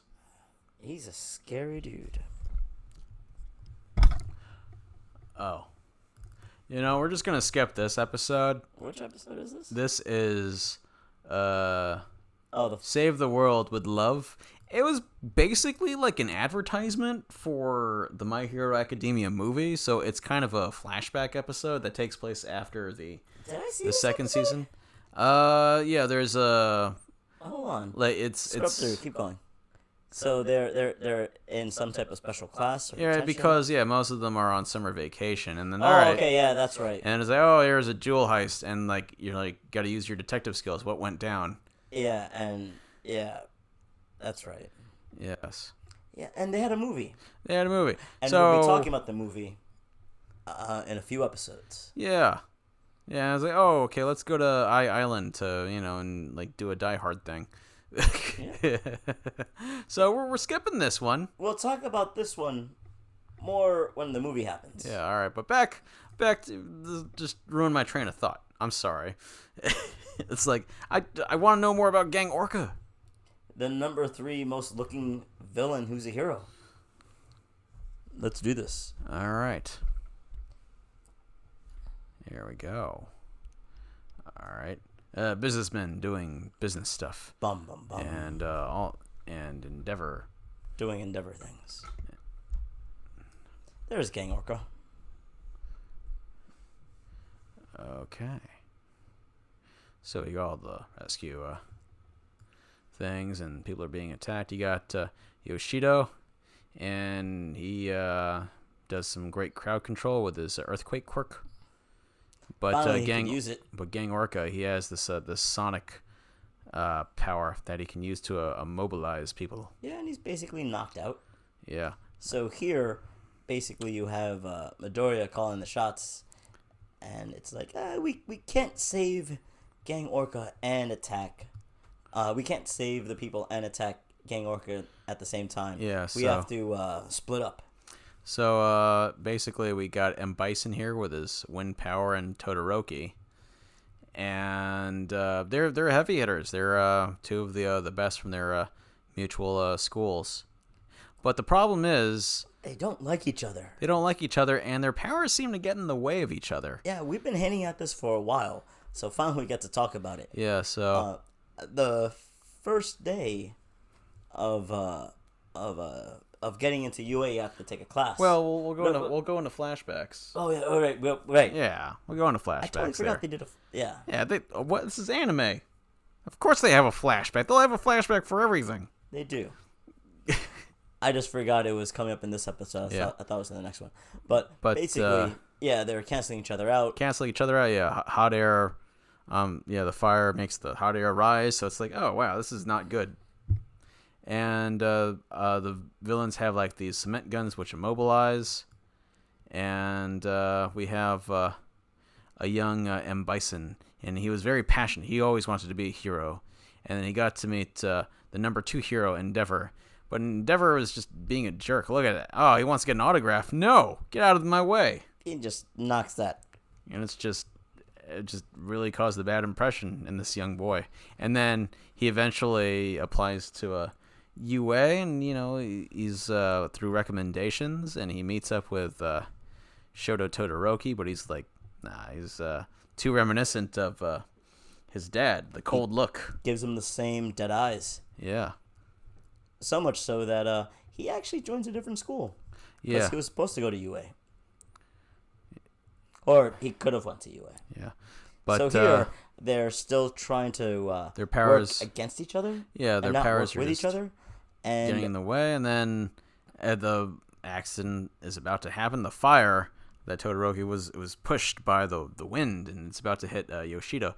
Midoriya is there trying to save Yoshido, and he's like, what the hell are you doing? Yeah, guys, work together. Come on. Get your crap together. So, you got more flashbacks of M. Bison. And they talk about this is what we're talking about. The entrance and the race. Yeah. Like assessing their speed with their quirks. And Bison actually beats Todoroki. But like Todoroki doesn't care. It's just You think I was trying? I wasn't really trying. You're in my way. Yeah. It really rubs him the wrong way. Yeah, so yeah, I know that M. Bison is supposed to be a passionate guy, but it's like, yeah, you know what? Get over it. And like, yeah, why would he be happy? He just lost in a race. It's like, bro, he's not happy. yeah.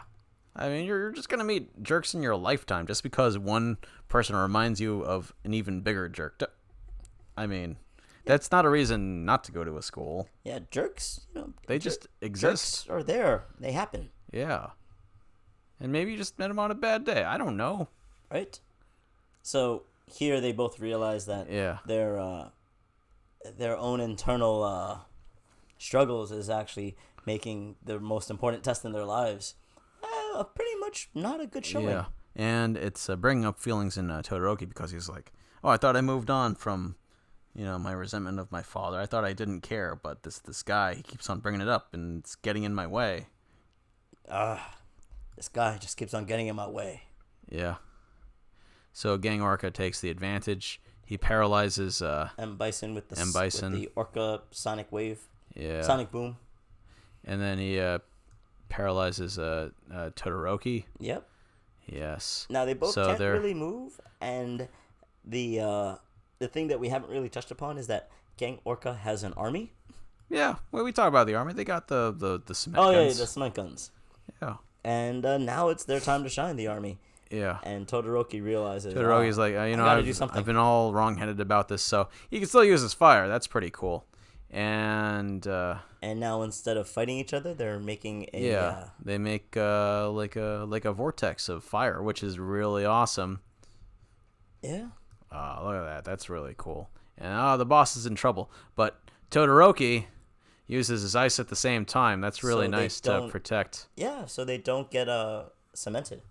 And this is something that Todoroki has been working on over and over and over again, is using both sides at the same time. Yes. And it's pretty awesome. Yes. So they're doing it. And so the fight's happening with Hair Guy, Todoroki, and M. Bison. While at the same time, Deku is just saving everybody that he can.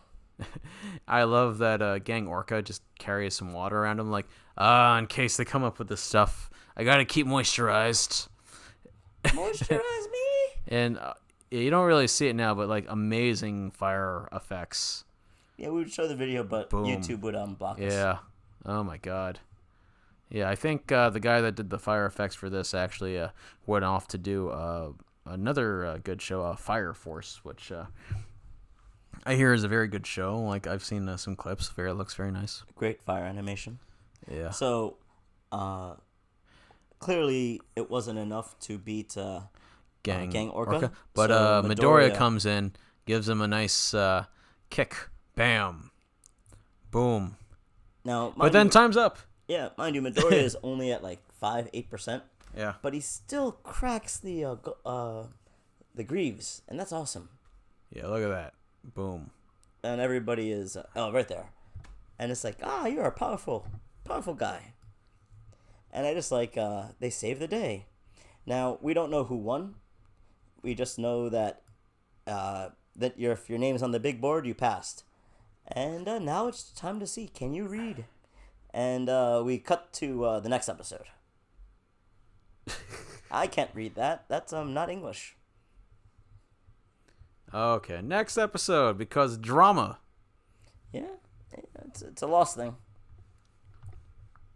Gotta get him in for the next episode. All right. And clap it out. Sorry about that, everybody, if you're watching this whole thing in one go, but sound sync issues. Yes. All right, here we go. All right, so here, go through that. We basically find out almost everybody passes. Midoriya passes. Uraraka passes. Yeah. But everyone except for a choice few.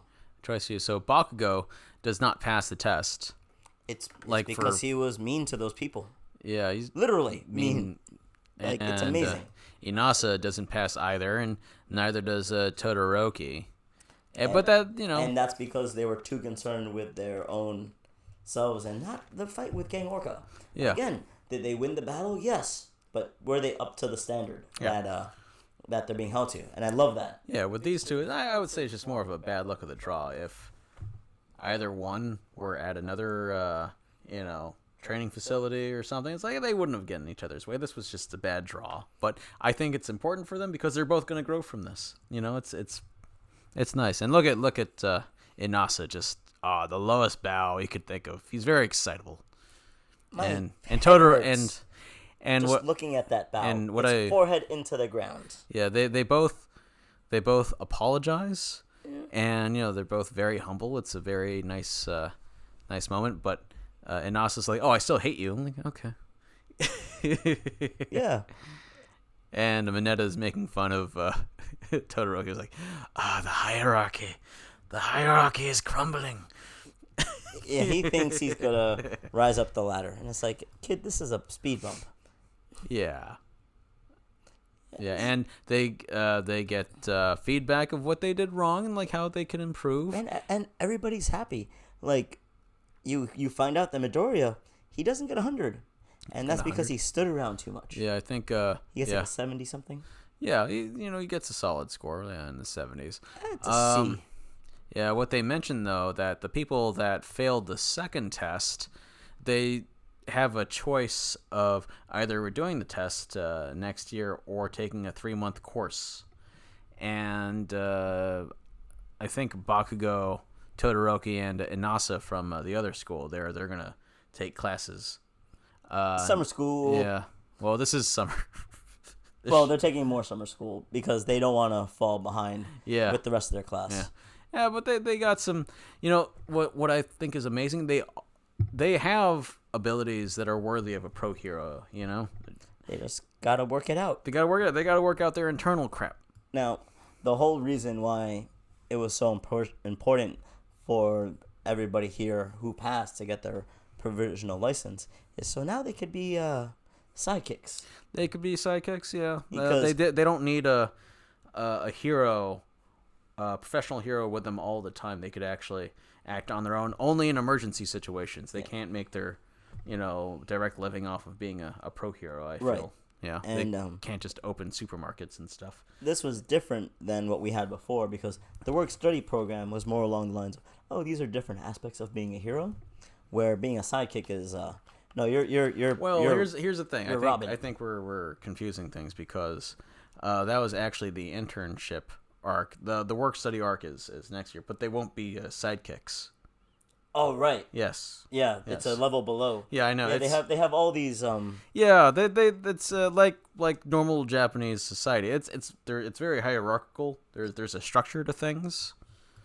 Yeah. And Deku, yeah, he's got the stuff. Look at that. Yeah. Why does he have all these X's? He was born in 20XX. Oh yes, that's when he was born. 20XX. Wait, but here's the thing. Like in the bumps, it's like we know his birthday. Maybe the bumps aren't talking to them. Okay, like all right. They couldn't pull up maybe the bump was done after this. Maybe they wouldn't think someone would just look at it frame by frame. Frame by frame. But we are. We caught you, my hero, being lazy. All right. When's his birthday? Now I'm just looking it up. So Nasa leaves, and Midoriya, he talks to one of the other students from a Seketsu, and he's like, "Oh yeah, I want to speak to Cammy. Like she's got a really cool quirk." And it's like, "Oh, well, Cammy, she left early. She wasn't feeling well, but she's also been acting weird the last few days." I'm like, "Oh, okay." July 15th. Oh, yeah. By the way, that's Deku's birthday. Cammy, but we think it's Cammy, but you know what? Wait, why is she dissolving? Oh my god, it turns out she's Toga. That crazy lady with the needles from a previous episode. Yes, and I love this because normally when you introduce a character, it's like you have they can like bloodbend or whatever. They show what the power is right away. With this one, it's like she's been around for, a good season. And now it's like, oh, we finally know what her quirk is. And That's why she was so excited from that single drop. yeah, she managed to make Midoriya bleed and stole a drop of blood. So that's, I'm sure that's going to have ramifications in the future. Yeah. There it is. Yeah, there we go. She's like, hooray, I got a single Hooray! drop. So we have Here we have the... a nice conversation between All Might and All for One. All for One, and Xavier and Magneto. Oh, it's like, and here they're talking about, who really won. Who really won? Like you're out of business, and there are people that are gonna take his All for One's place. Yeah. Yeah, let me go forward a bit. Oh, we haven't been... Tell us about a quirk. All Might interrogates. I'll talk about your quirk. Yeah. He vows to his enemy that Shigaraki will not kill him or Midoriya. Yeah. So, just lines in the sand here. Yeah. And he basically just talks about how people are... on the bad side, just coming together. There's a new energy ever since he left and Stain rocked the boat. Yes. Yeah. Trapped in Tartarus. And she gets All Might gets a picture. Deku finally has his provisional license, and All Might's a proud dad. He's like, he did it. He did it. Did it. So back at the dorms. Yeah, Bakugo's all like, you gotta meet me in training place Gamma or whatever. I'm like, I gotta talk to you. Basically where they fought last time. Yeah. Oh, yeah. Now Bakugo is like, you may have your license, but I still think I'm better than you. Well, lots of things. There's a lot of things, but... Lots of things are going on here, but he's like, he's got his license and stuff, and like what Bakugo surmises is that no, you got your powers from All Might. Yeah. He realized that after the fight with All for One, who can transfer powers and absorb powers, and he's like, why were you chosen in every step of the way? You keep on surpassing me. Yes, and it's frustrating for Bakugo because since he was young, everybody been telling him, "Oh, he's gonna be so great," or "He's so blessed for having these quirks, and he's so amazing." And yet, the person that he admires the most was like, "You're not worthy," essentially. And for Bakugo, that's a huge blow. Yes, and Bakugo, not the greatest communicator. But he communicates with his fists. That's how he does it. Right. So there's a lot going on. There's the fact that he failed the license. He failed in the eyes of All Might, and for him, he's failing his own standards, because how is this kid just one-upping me? Yeah, Deku versus Kacchan. So I think there's a fight. Okay, let's clap this out. And here we go. This, to me, is the second best fight of the series. For me, it's a little more emotional than One for All versus All Might. Yeah, it's definitely the best Bakugo fight, I feel. Yeah, clearly. Or explosion murder. So Bakugo was like, and we're going to fight because we're going to fight. And Deku being Deku's like, wait, do we have to fight? Do we? I mean, we've been friends for so long. Yeah, and like, talk to Mr. Azawa, and we could get a sanction fight. We could do something. Fight. It's like, no, we got to go all out now. Yeah. Yeah, that's how we're gonna do it. Yeah. And Bakugo just comes at him like. Now here's the thing. Yeah. Bakugo remembered the last fight, and he knows that Deku not only is super strong, super fast, but he knows all of Kachan's moves. Yeah. And he's like, you know what? I'm going to do something that I normally don't do, which is literally do a feint. No, he doesn't. No, he actually just goes. No, wait. No, he actually goes for a big right hook this time because that's what his instincts tell him. Oh, shoot. Yeah. He's just not holding back as much. All right. But Midoriya is the one that's in trouble because it's like, wait, if it was me, I would be fainting, but Katsuki's not me. What am I? And Katsuki's not Kachan's not giving him room to really think about his moves, and that's the thing. It's Midoriya. He's much more methodical. He always needs a little more time. Kachan is just pure instinct. It's like, all right, this is what my body's telling me. I'm gonna do it. I wish we could just show the fight, but we can't. Yeah. So. Boom! Explosions. Ah. And here we have security cameras and you got Mr. Aizawa, and it's like, what's going on? But he's stopped by someone who has his hand wrapped. Like, all right, and Midoriya's like, all right, no, we can do this later, and still Bakugo's like, nope, we're doing this now. It's like, no, you've been at Chasing my back me. this whole time, and they get the same card. They say in the card they have the same like goal in a way. They both want to be the best pro heroes. And oof, to the face. So they're just fighting it out. Yeah, so Deku's clearly on defense here. Yeah. And he's trying not to hurt Bakugo. Yeah. But at the same time he's trying not to get flamed on. Yeah. But here, because he's doing all that, he inadvertently knocks over Yeah, Kachan. and he tries to help Kachan up, but it's like, no. We're fighting. We're fighting. What are you doing? And like, remember, to Bakugo, it's like, if you're not giving 100% in a fight, you don't respect me. Yeah. And that's back from the tournament arc. It's, forever. And he's also like, why was I was the person that ended All Might's career, and this is where he lets it all out. He lets it all out. It's a very cathartic moment. He's clearly in pain and suffering from depression and PTSD, but he doesn't know how to, he can't express that in any other way but just yelling and punching. Yeah.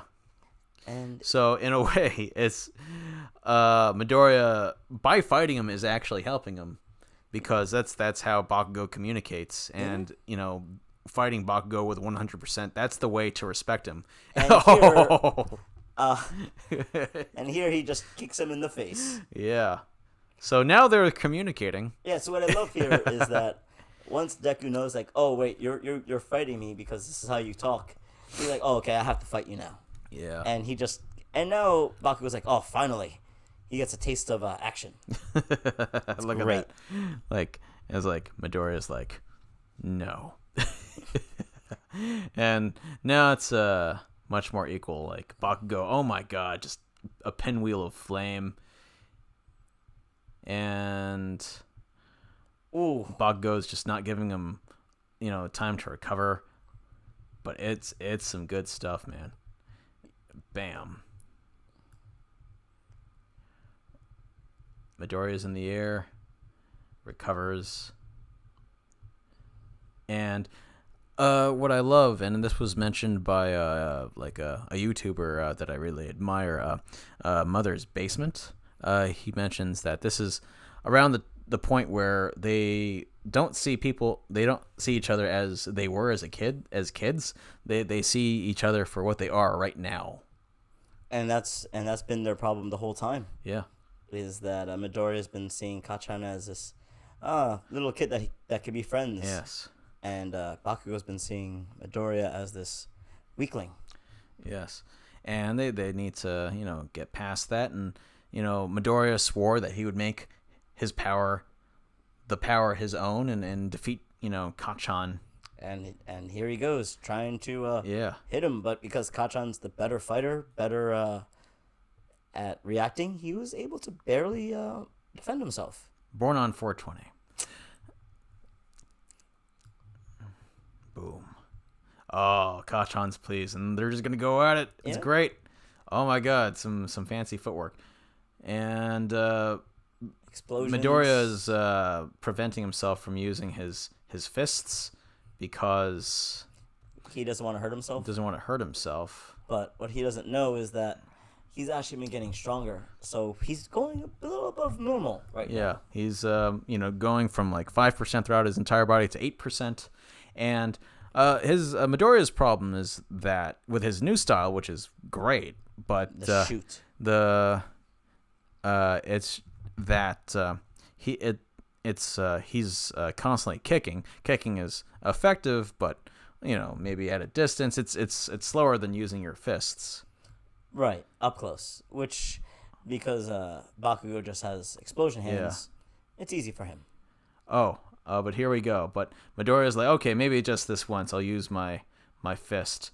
So instead of using my leg, I'm gonna go give him a nice punch to the face. But Bakugo sees that. He's prepared. Yeah.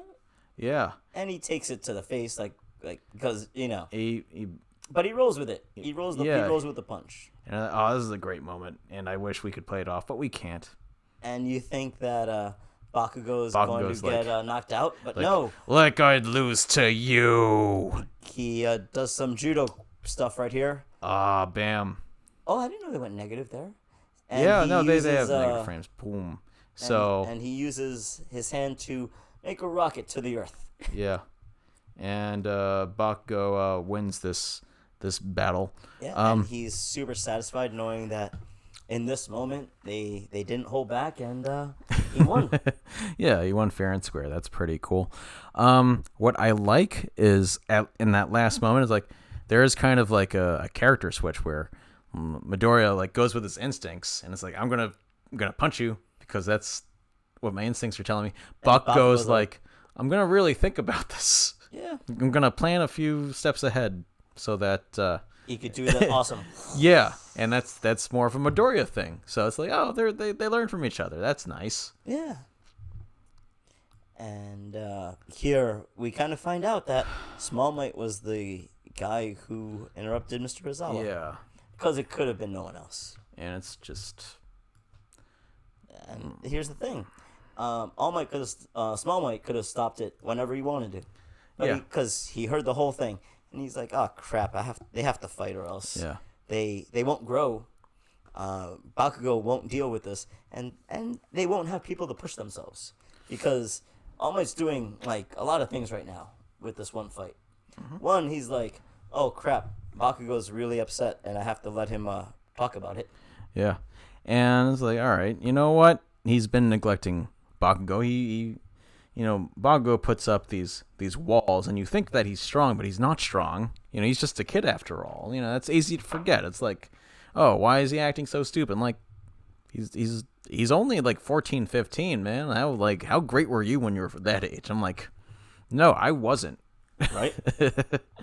And he's got a lot of anger, like a lot of kids.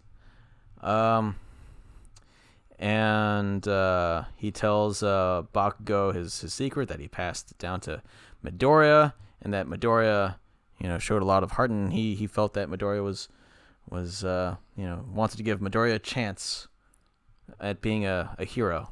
And the thing that really gives Bakugo perspective is that, to go from like level 90 to level 100, it's kind of hard to see that growth, but there's growth.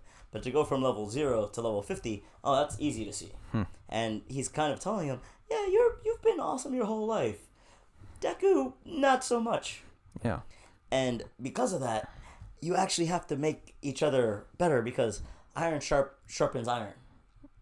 And that's what we have here, where they realize, oh man, they are pushing themselves to their limit, and now they need to continue to do that. Yeah. With the busing of their teachers. Yeah, Bakugo, he promises not to tell of the secret of passing down one for all, Because Deku's terrible at it. Yeah. And here, they're given the instruction of they have to make each other better, and they're just yelling at each other, saying, yelling at each other. I'm gonna make you better. No, I'm gonna make you better. No. Well, no. No, that's what I get from it. That's what you get from it. but it's what they actually say is, Yes. "Oh, I'm going to be the greatest hero." No, I'm gonna be the greatest hero. And yeah, there we go. I know, but that's not Yeah. what I hear. For me, I'm like, they're helping each other. This is for an audience. People are, hopefully they're listening to us. Hopefully. Yeah, I don't know. I'm just very passionate about this Yeah. thing because it's like, they love each other in a hateful way Yeah, or in brotherly ways. they are brothers. Yeah. Now they are. Yeah, and that's what I like. And in a way, they've become the inheritors of All Might. It's not just the powers that you inherit. It's the attitude. It's the attitude. You see, Bakugo has this overwhelming need to win, and Deku Has an overwhelming need to help. And if you combine that into one hero, that's going to be the greatest hero. Yeah. So you need both parts, and they represent that. And there's a lot they could learn from each other. And look how they're split down the middle. I love that. Yeah, that's great. I love that. And Mr. Ozawa's just Mr. Ozawa's like, you broke curfew. Oh, I don't know what happened. You have a lot of energy after your test. That's impressive. So and they're partway into being expelled, and then All Might covers for them, saying that's partially my fault. I wasn't really there for Bakugo. I was a bad teacher. Yeah, it's I wasn't aware of his PTSD and his frailty. And it's like, fine. You're gonna clean up the entire dorms. Yeah, and it's like, all right, house arrest, both of you. Bakugo 4 days, Deku 3 days, because I'm pretty sure Bakugo started it because he's Bakugo. Yeah. And Bakugo's not angry with that. Yeah. Like. And if we scrub all the way to the end, I think you see them cleaning. And what I love is they're talking about the fight. Yeah. Talking about the fight and everybody's just upset at them for fighting. Thank you for cleaning. Oh no, that's right. And then Midoriya is asking Bakugo's fight about his new shoot style. It's like, and Bakugo, not with a smile or anything, but it's like it's not good in a brawl. Yeah. That punch, it pissed me off though. Yep, and that's all Midoriya has to hear because it's like, really? Yeah, and that's good. It's a start. It's feedback, and from Bakugo, that's great. Yeah. He's like, yes, I made him angry. All right. And we see some new heroes and some new villains that we're going to learn about in these 2 episodes. I have to admit, these last 2 episodes, they feel more like epilogues or prologues to the next season.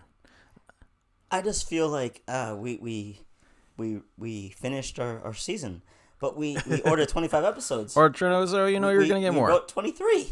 You're gonna get the pineapple with your pizza, even though you didn't order it. But sure, yeah, whatever. All right. It's not for everyone, but okay.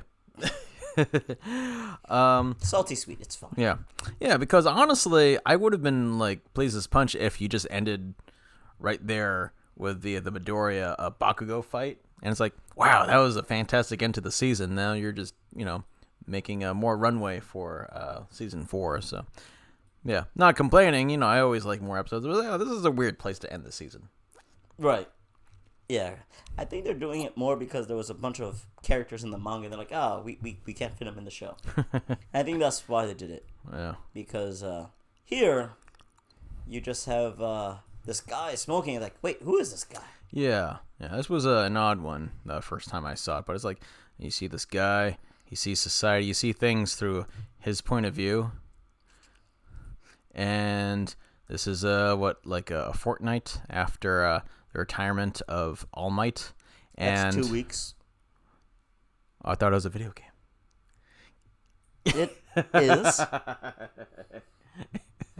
But they also had chicken dinner after as well. So now you don't see it, but yeah. The camera's too low, but flossing. All right. So here we have Endeavor. He is the new number one. Number one, and this guy who's making these comments, he's like, he kind of just dropped into being number one, and he kind of represents, a failure in heroship, because it's like, things are just going to crap now. It's a downward spiral. Yeah, and he doesn't have, the passion Charisma. or the charisma that All Might had. He has the abilities. Hell yeah, he has the abilities. He's Endeavor. But we know, by watching the season, it takes more than just a strong quirk to be the number one hero. Yeah. So this guy, he also hears voices in his head. Yeah, it's kind of crazy. So, a little crazy, a little on the crazy side. I think you should really get that checked out. And we see that crime is rampant. Someone just stole that ATM machine or whatever that is. You got a hero, but that hero was attacked by the gang. And they walk off. This guy talks to a person we've seen before, Jiren. We haven't really seen his quirk, but he's a villain. He's a bad so, if he's, all buddy, but, I just noticed, look at all those phones, right? He has a cute case that has bunny ears. Look at that. That's I have a feeling that's for really important calls. Yeah. I mean, that's when your case is like Hello Kitty and you're a villain, it's like, that's the important. That's either family or it's the cartel boss. Yeah, that's where it's like, you really got to pay attention to that phone. And they got to recruit more villains. And he's just freaking out. So we got more villains all around. Here's Dobby, He's burning people. He's like doing villain things. No. And it turns out this crazy guy is Twice. Yeah. And we met Twice earlier. Yeah, he's basically like the Deadpool of My Hero Academia.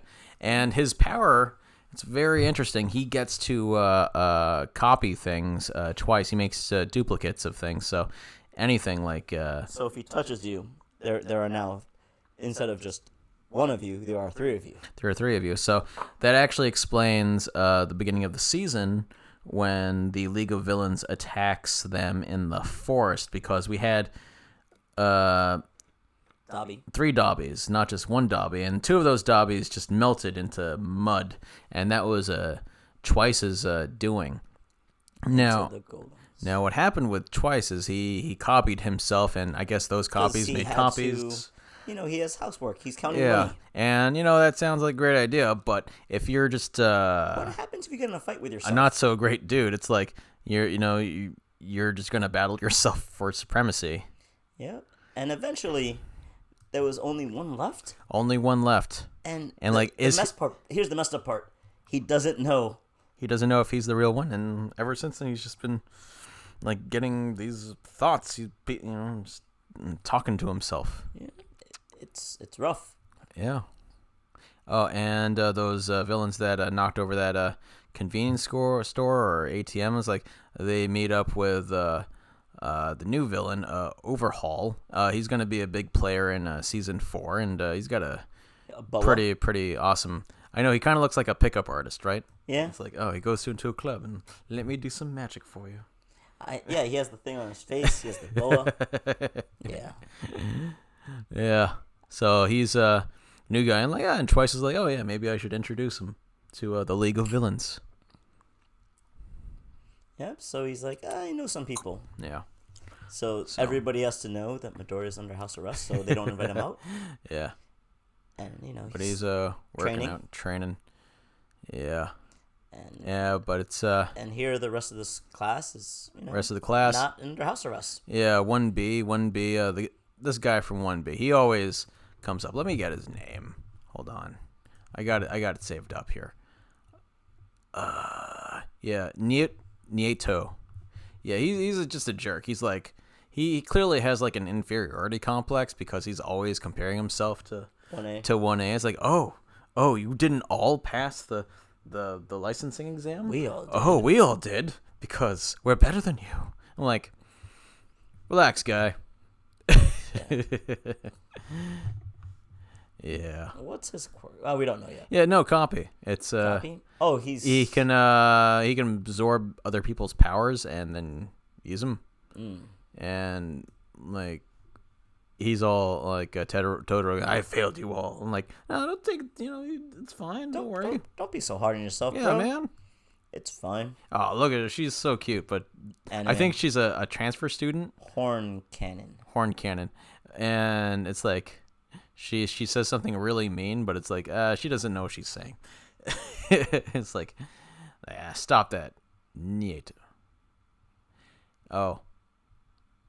That guy comes back. And The principal.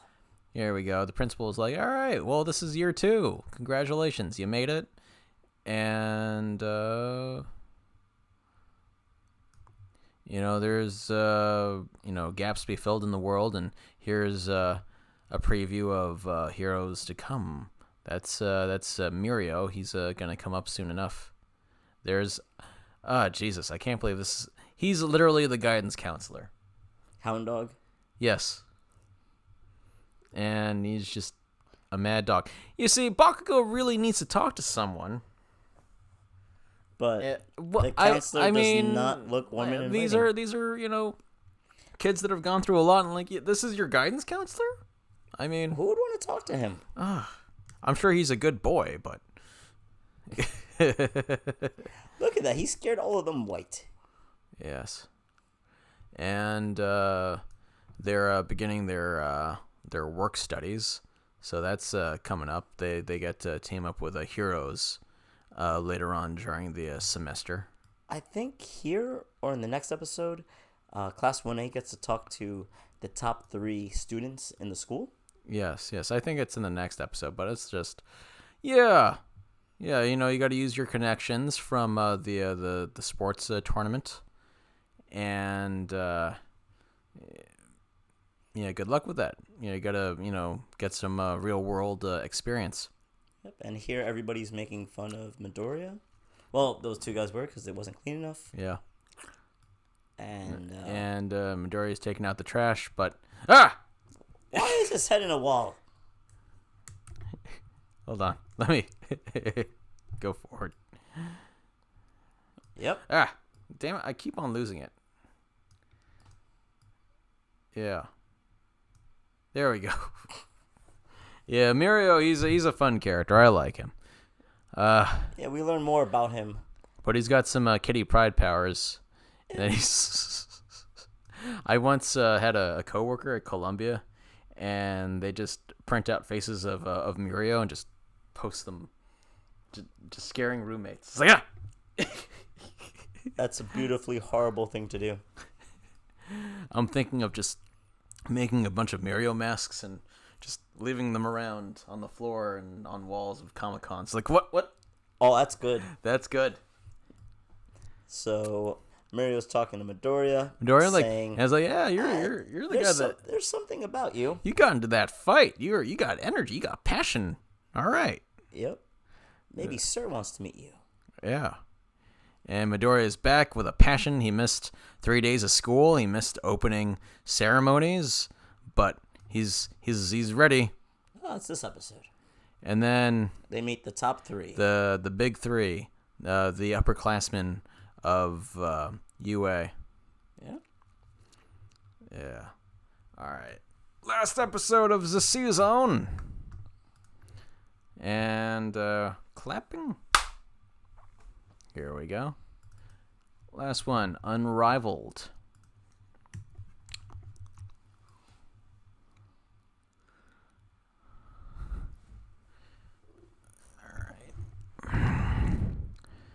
All right, so we have 3 people. We already met Mirio. Now Mirio he was in the he did the UA sports festival, but he didn't really make that big of an impression. He just acted weird and got naked, and then we got the other 2 there. And they're also part of the big 3. Yeah, and apparently this guy likes to picture people as potatoes. Potatoes, yeah. He's got, I'm sure... public speaking issues. I haven't really read ahead, and I don't know his quirk, but it's probably a very good quirk. But at the same time, he's deathly afraid of crowds and public speaking, which is, a lot of people, sure. Yeah. Very shy. He looks at the chalkboard. Yes. And Here is just your bubbly, effervescent Japanese girl. yeah, let me look these up. Hold on.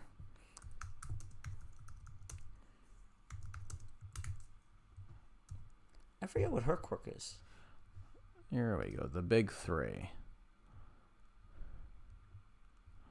Yeah, I don't A want little up, a little bit, little up. There's an ad for a game. Whatever. Yeah, we're gonna get rid of that. Okay, great. Okay, so we have Mirio. We got Nejire and Tamaki. There we go. Yeah, permutation, wave motion, and what was the last one? And Manifest. All right. Yeah, yeah. It's probably answered in the books, but I'm We'll not. get there. I'm not gonna read ahead. Honestly, I like being surprised by the show. To be honest. I can't read.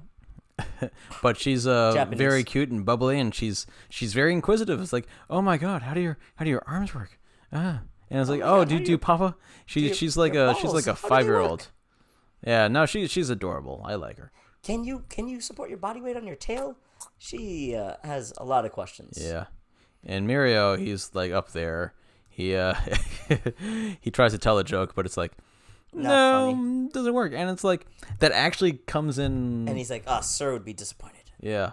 He's like, yeah, that actually pays off later on because jokes become very important in the fourth season. We haven't seen it yet, but we have seen it. So here, they're just talking to the class, and it's like, the best way to get to know us is to fight us. Yeah. Yeah, UA is a weird place. It's just, sure, yeah. What is this? The Matrix Reloaded? So it's like, he's just gonna fight all the kids in Class 1A. And it's like, all right, fine. And Class 1A, there are no pushovers. They can do stuff. But Midoriya and everyone's ready. All right. And like, And the girl, headphone jack girl's like, why are you naked? And they all are like, wait, what? Where did he go? No, he's naked. Oh.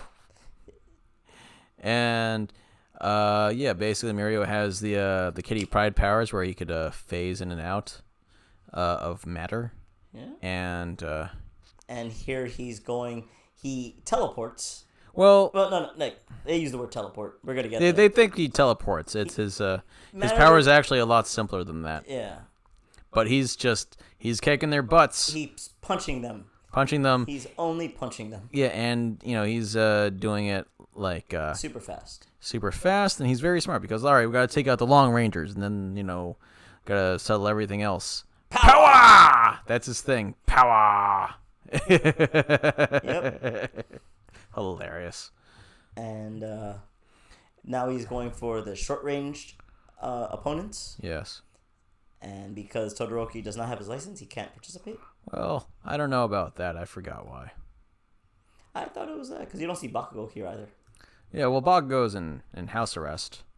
Still. Oh yeah, 4 days. Yeah. Yeah, I think I might be wrong, but I just think Todoroki's like, no, not this time. I just want to observe. We're good. So here Midoriya is trying to rally the troops, as he always does, and Yeah, and Mirio he disappears, kind of. disappears to the ground. But Midoriya is like, he's smart. He's like, oh, he's gonna pop up behind me. He's gonna do the thing. And Mirio's like, oh, he knew I was going to I'm be like, there. oh, that's impressive. Wow. And And he pokes him in the eye. that's creepy. Hold on, let's go frame by frame. No! Oh, there it is.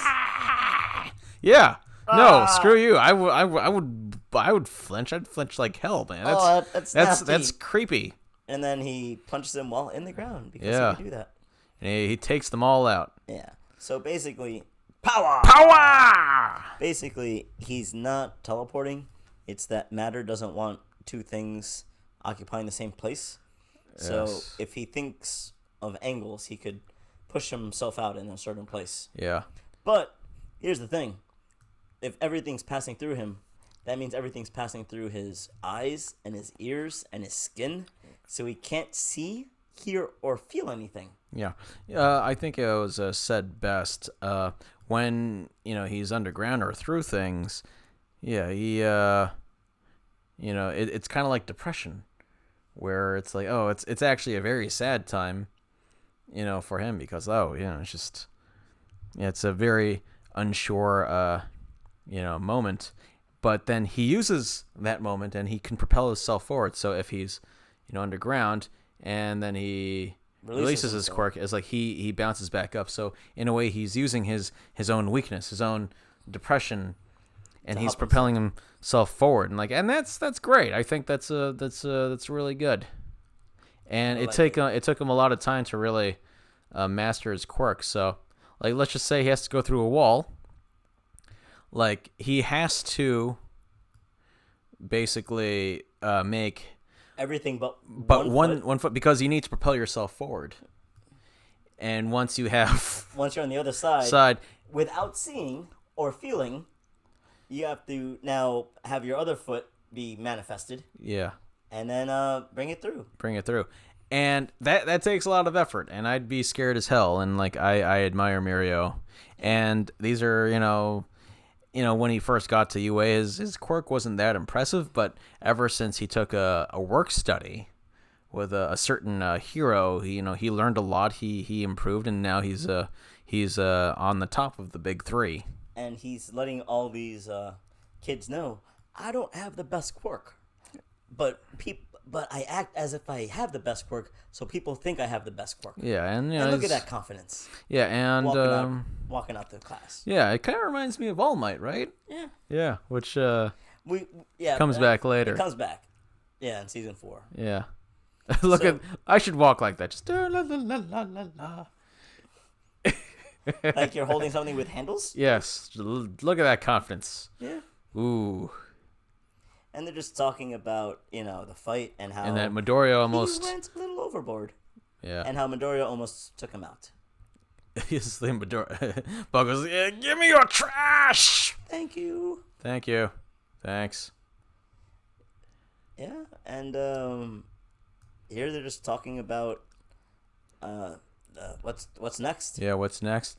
And, it's like, oh, I need to do a work study. Maybe I could hook up with Gran Torino again. I'm busy, bro. No, try someone else. Try All Might's old sidekick, Sir Night-Eye. Yeah. And he's like, oh, I'll hit him up. Yeah. And he's just remembering how he got his butt beat. Yeah. And it's like, all right, he needs to improve. And here's, I think, Bubble Girl, and here's Sir Night-Eye.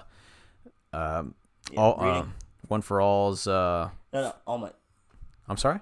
Oh, wait. Who is this? Sir Night-Eye. Okay. He's All Might's former sidekick. Yeah, All Might. And he's got his own hero agency, and he's tracking the whereabouts of certain villain groups. And now you have Overhaul, the guy in the boa. He's with Twice. Remember, Twice was like, hey, you should meet the League of Villains. Yeah. And it's like the villains there assembling. Yes. Yeah. And it's a big meet. It's a big meet, but we won't get to see it until next season. Which is coming up in actually the next episode for us. And here's the thing. Now that we caught up, our episodes are going to be a lot shorter. I think we want to do the first 2 episodes in one batch and then do as many as we can. Yeah. So... And that's season 3 of My Hero Academia. And season 4 is out, and it's being simulcast, and we'll see you on the next show. Yes. Well, and any final thoughts about season 3? Any highlights or anything you'd like to talk about again? Absolutely. The highlights for me, this is why I love anime, are the fights. Oh yes. I mean, and finally. For me, we have an anime where the fights are not only about 2 physical beings like Goku and Vegeta, but you also have ideologies that I don't know that for me really have weight and gravitas. Oh yes. Where it's like, oh man, what's gonna happen next? Oh yeah, no, the best fights. I think My Hero Academia does it really well. It's ideological battles. Maybe not so much in the in the licensing arc, because it's like everyone's fighting for their place, but it's just Bakugo versus Deku or All Might versus One for All. Yeah, all for one. All for one. Yeah, I know. It happens all the time. Sorry, people. Musketeers. Or Deku versus Muscular. It's just. Ooh, that's a good call. Oh man, yeah, that's some very emotional moments. Lots of growth. And again, you probably heard this in the last video. This is the Empire Strikes Back of My Hero Academia. Yeah, and just to jump on what you were talking about growth, is you see that our heroes, they've been growing and they're plateauing, and then they have to be pushed even further. Yeah, and it's wonderful because it's like, yeah, guys, you need a super move now. Yeah. And what I love is, in any other show, it's like, okay, it's like Dragon Ball or Z. I love Dragon Ball Z, but it's like, oh, what's your new Super Saiyan form gonna be?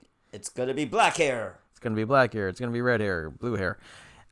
With My Hero Academia, okay, the powers are the same. It's the way you use your powers, the way you push yourself, or the way you use it in a more creative way. That's how you get more powerful. Right.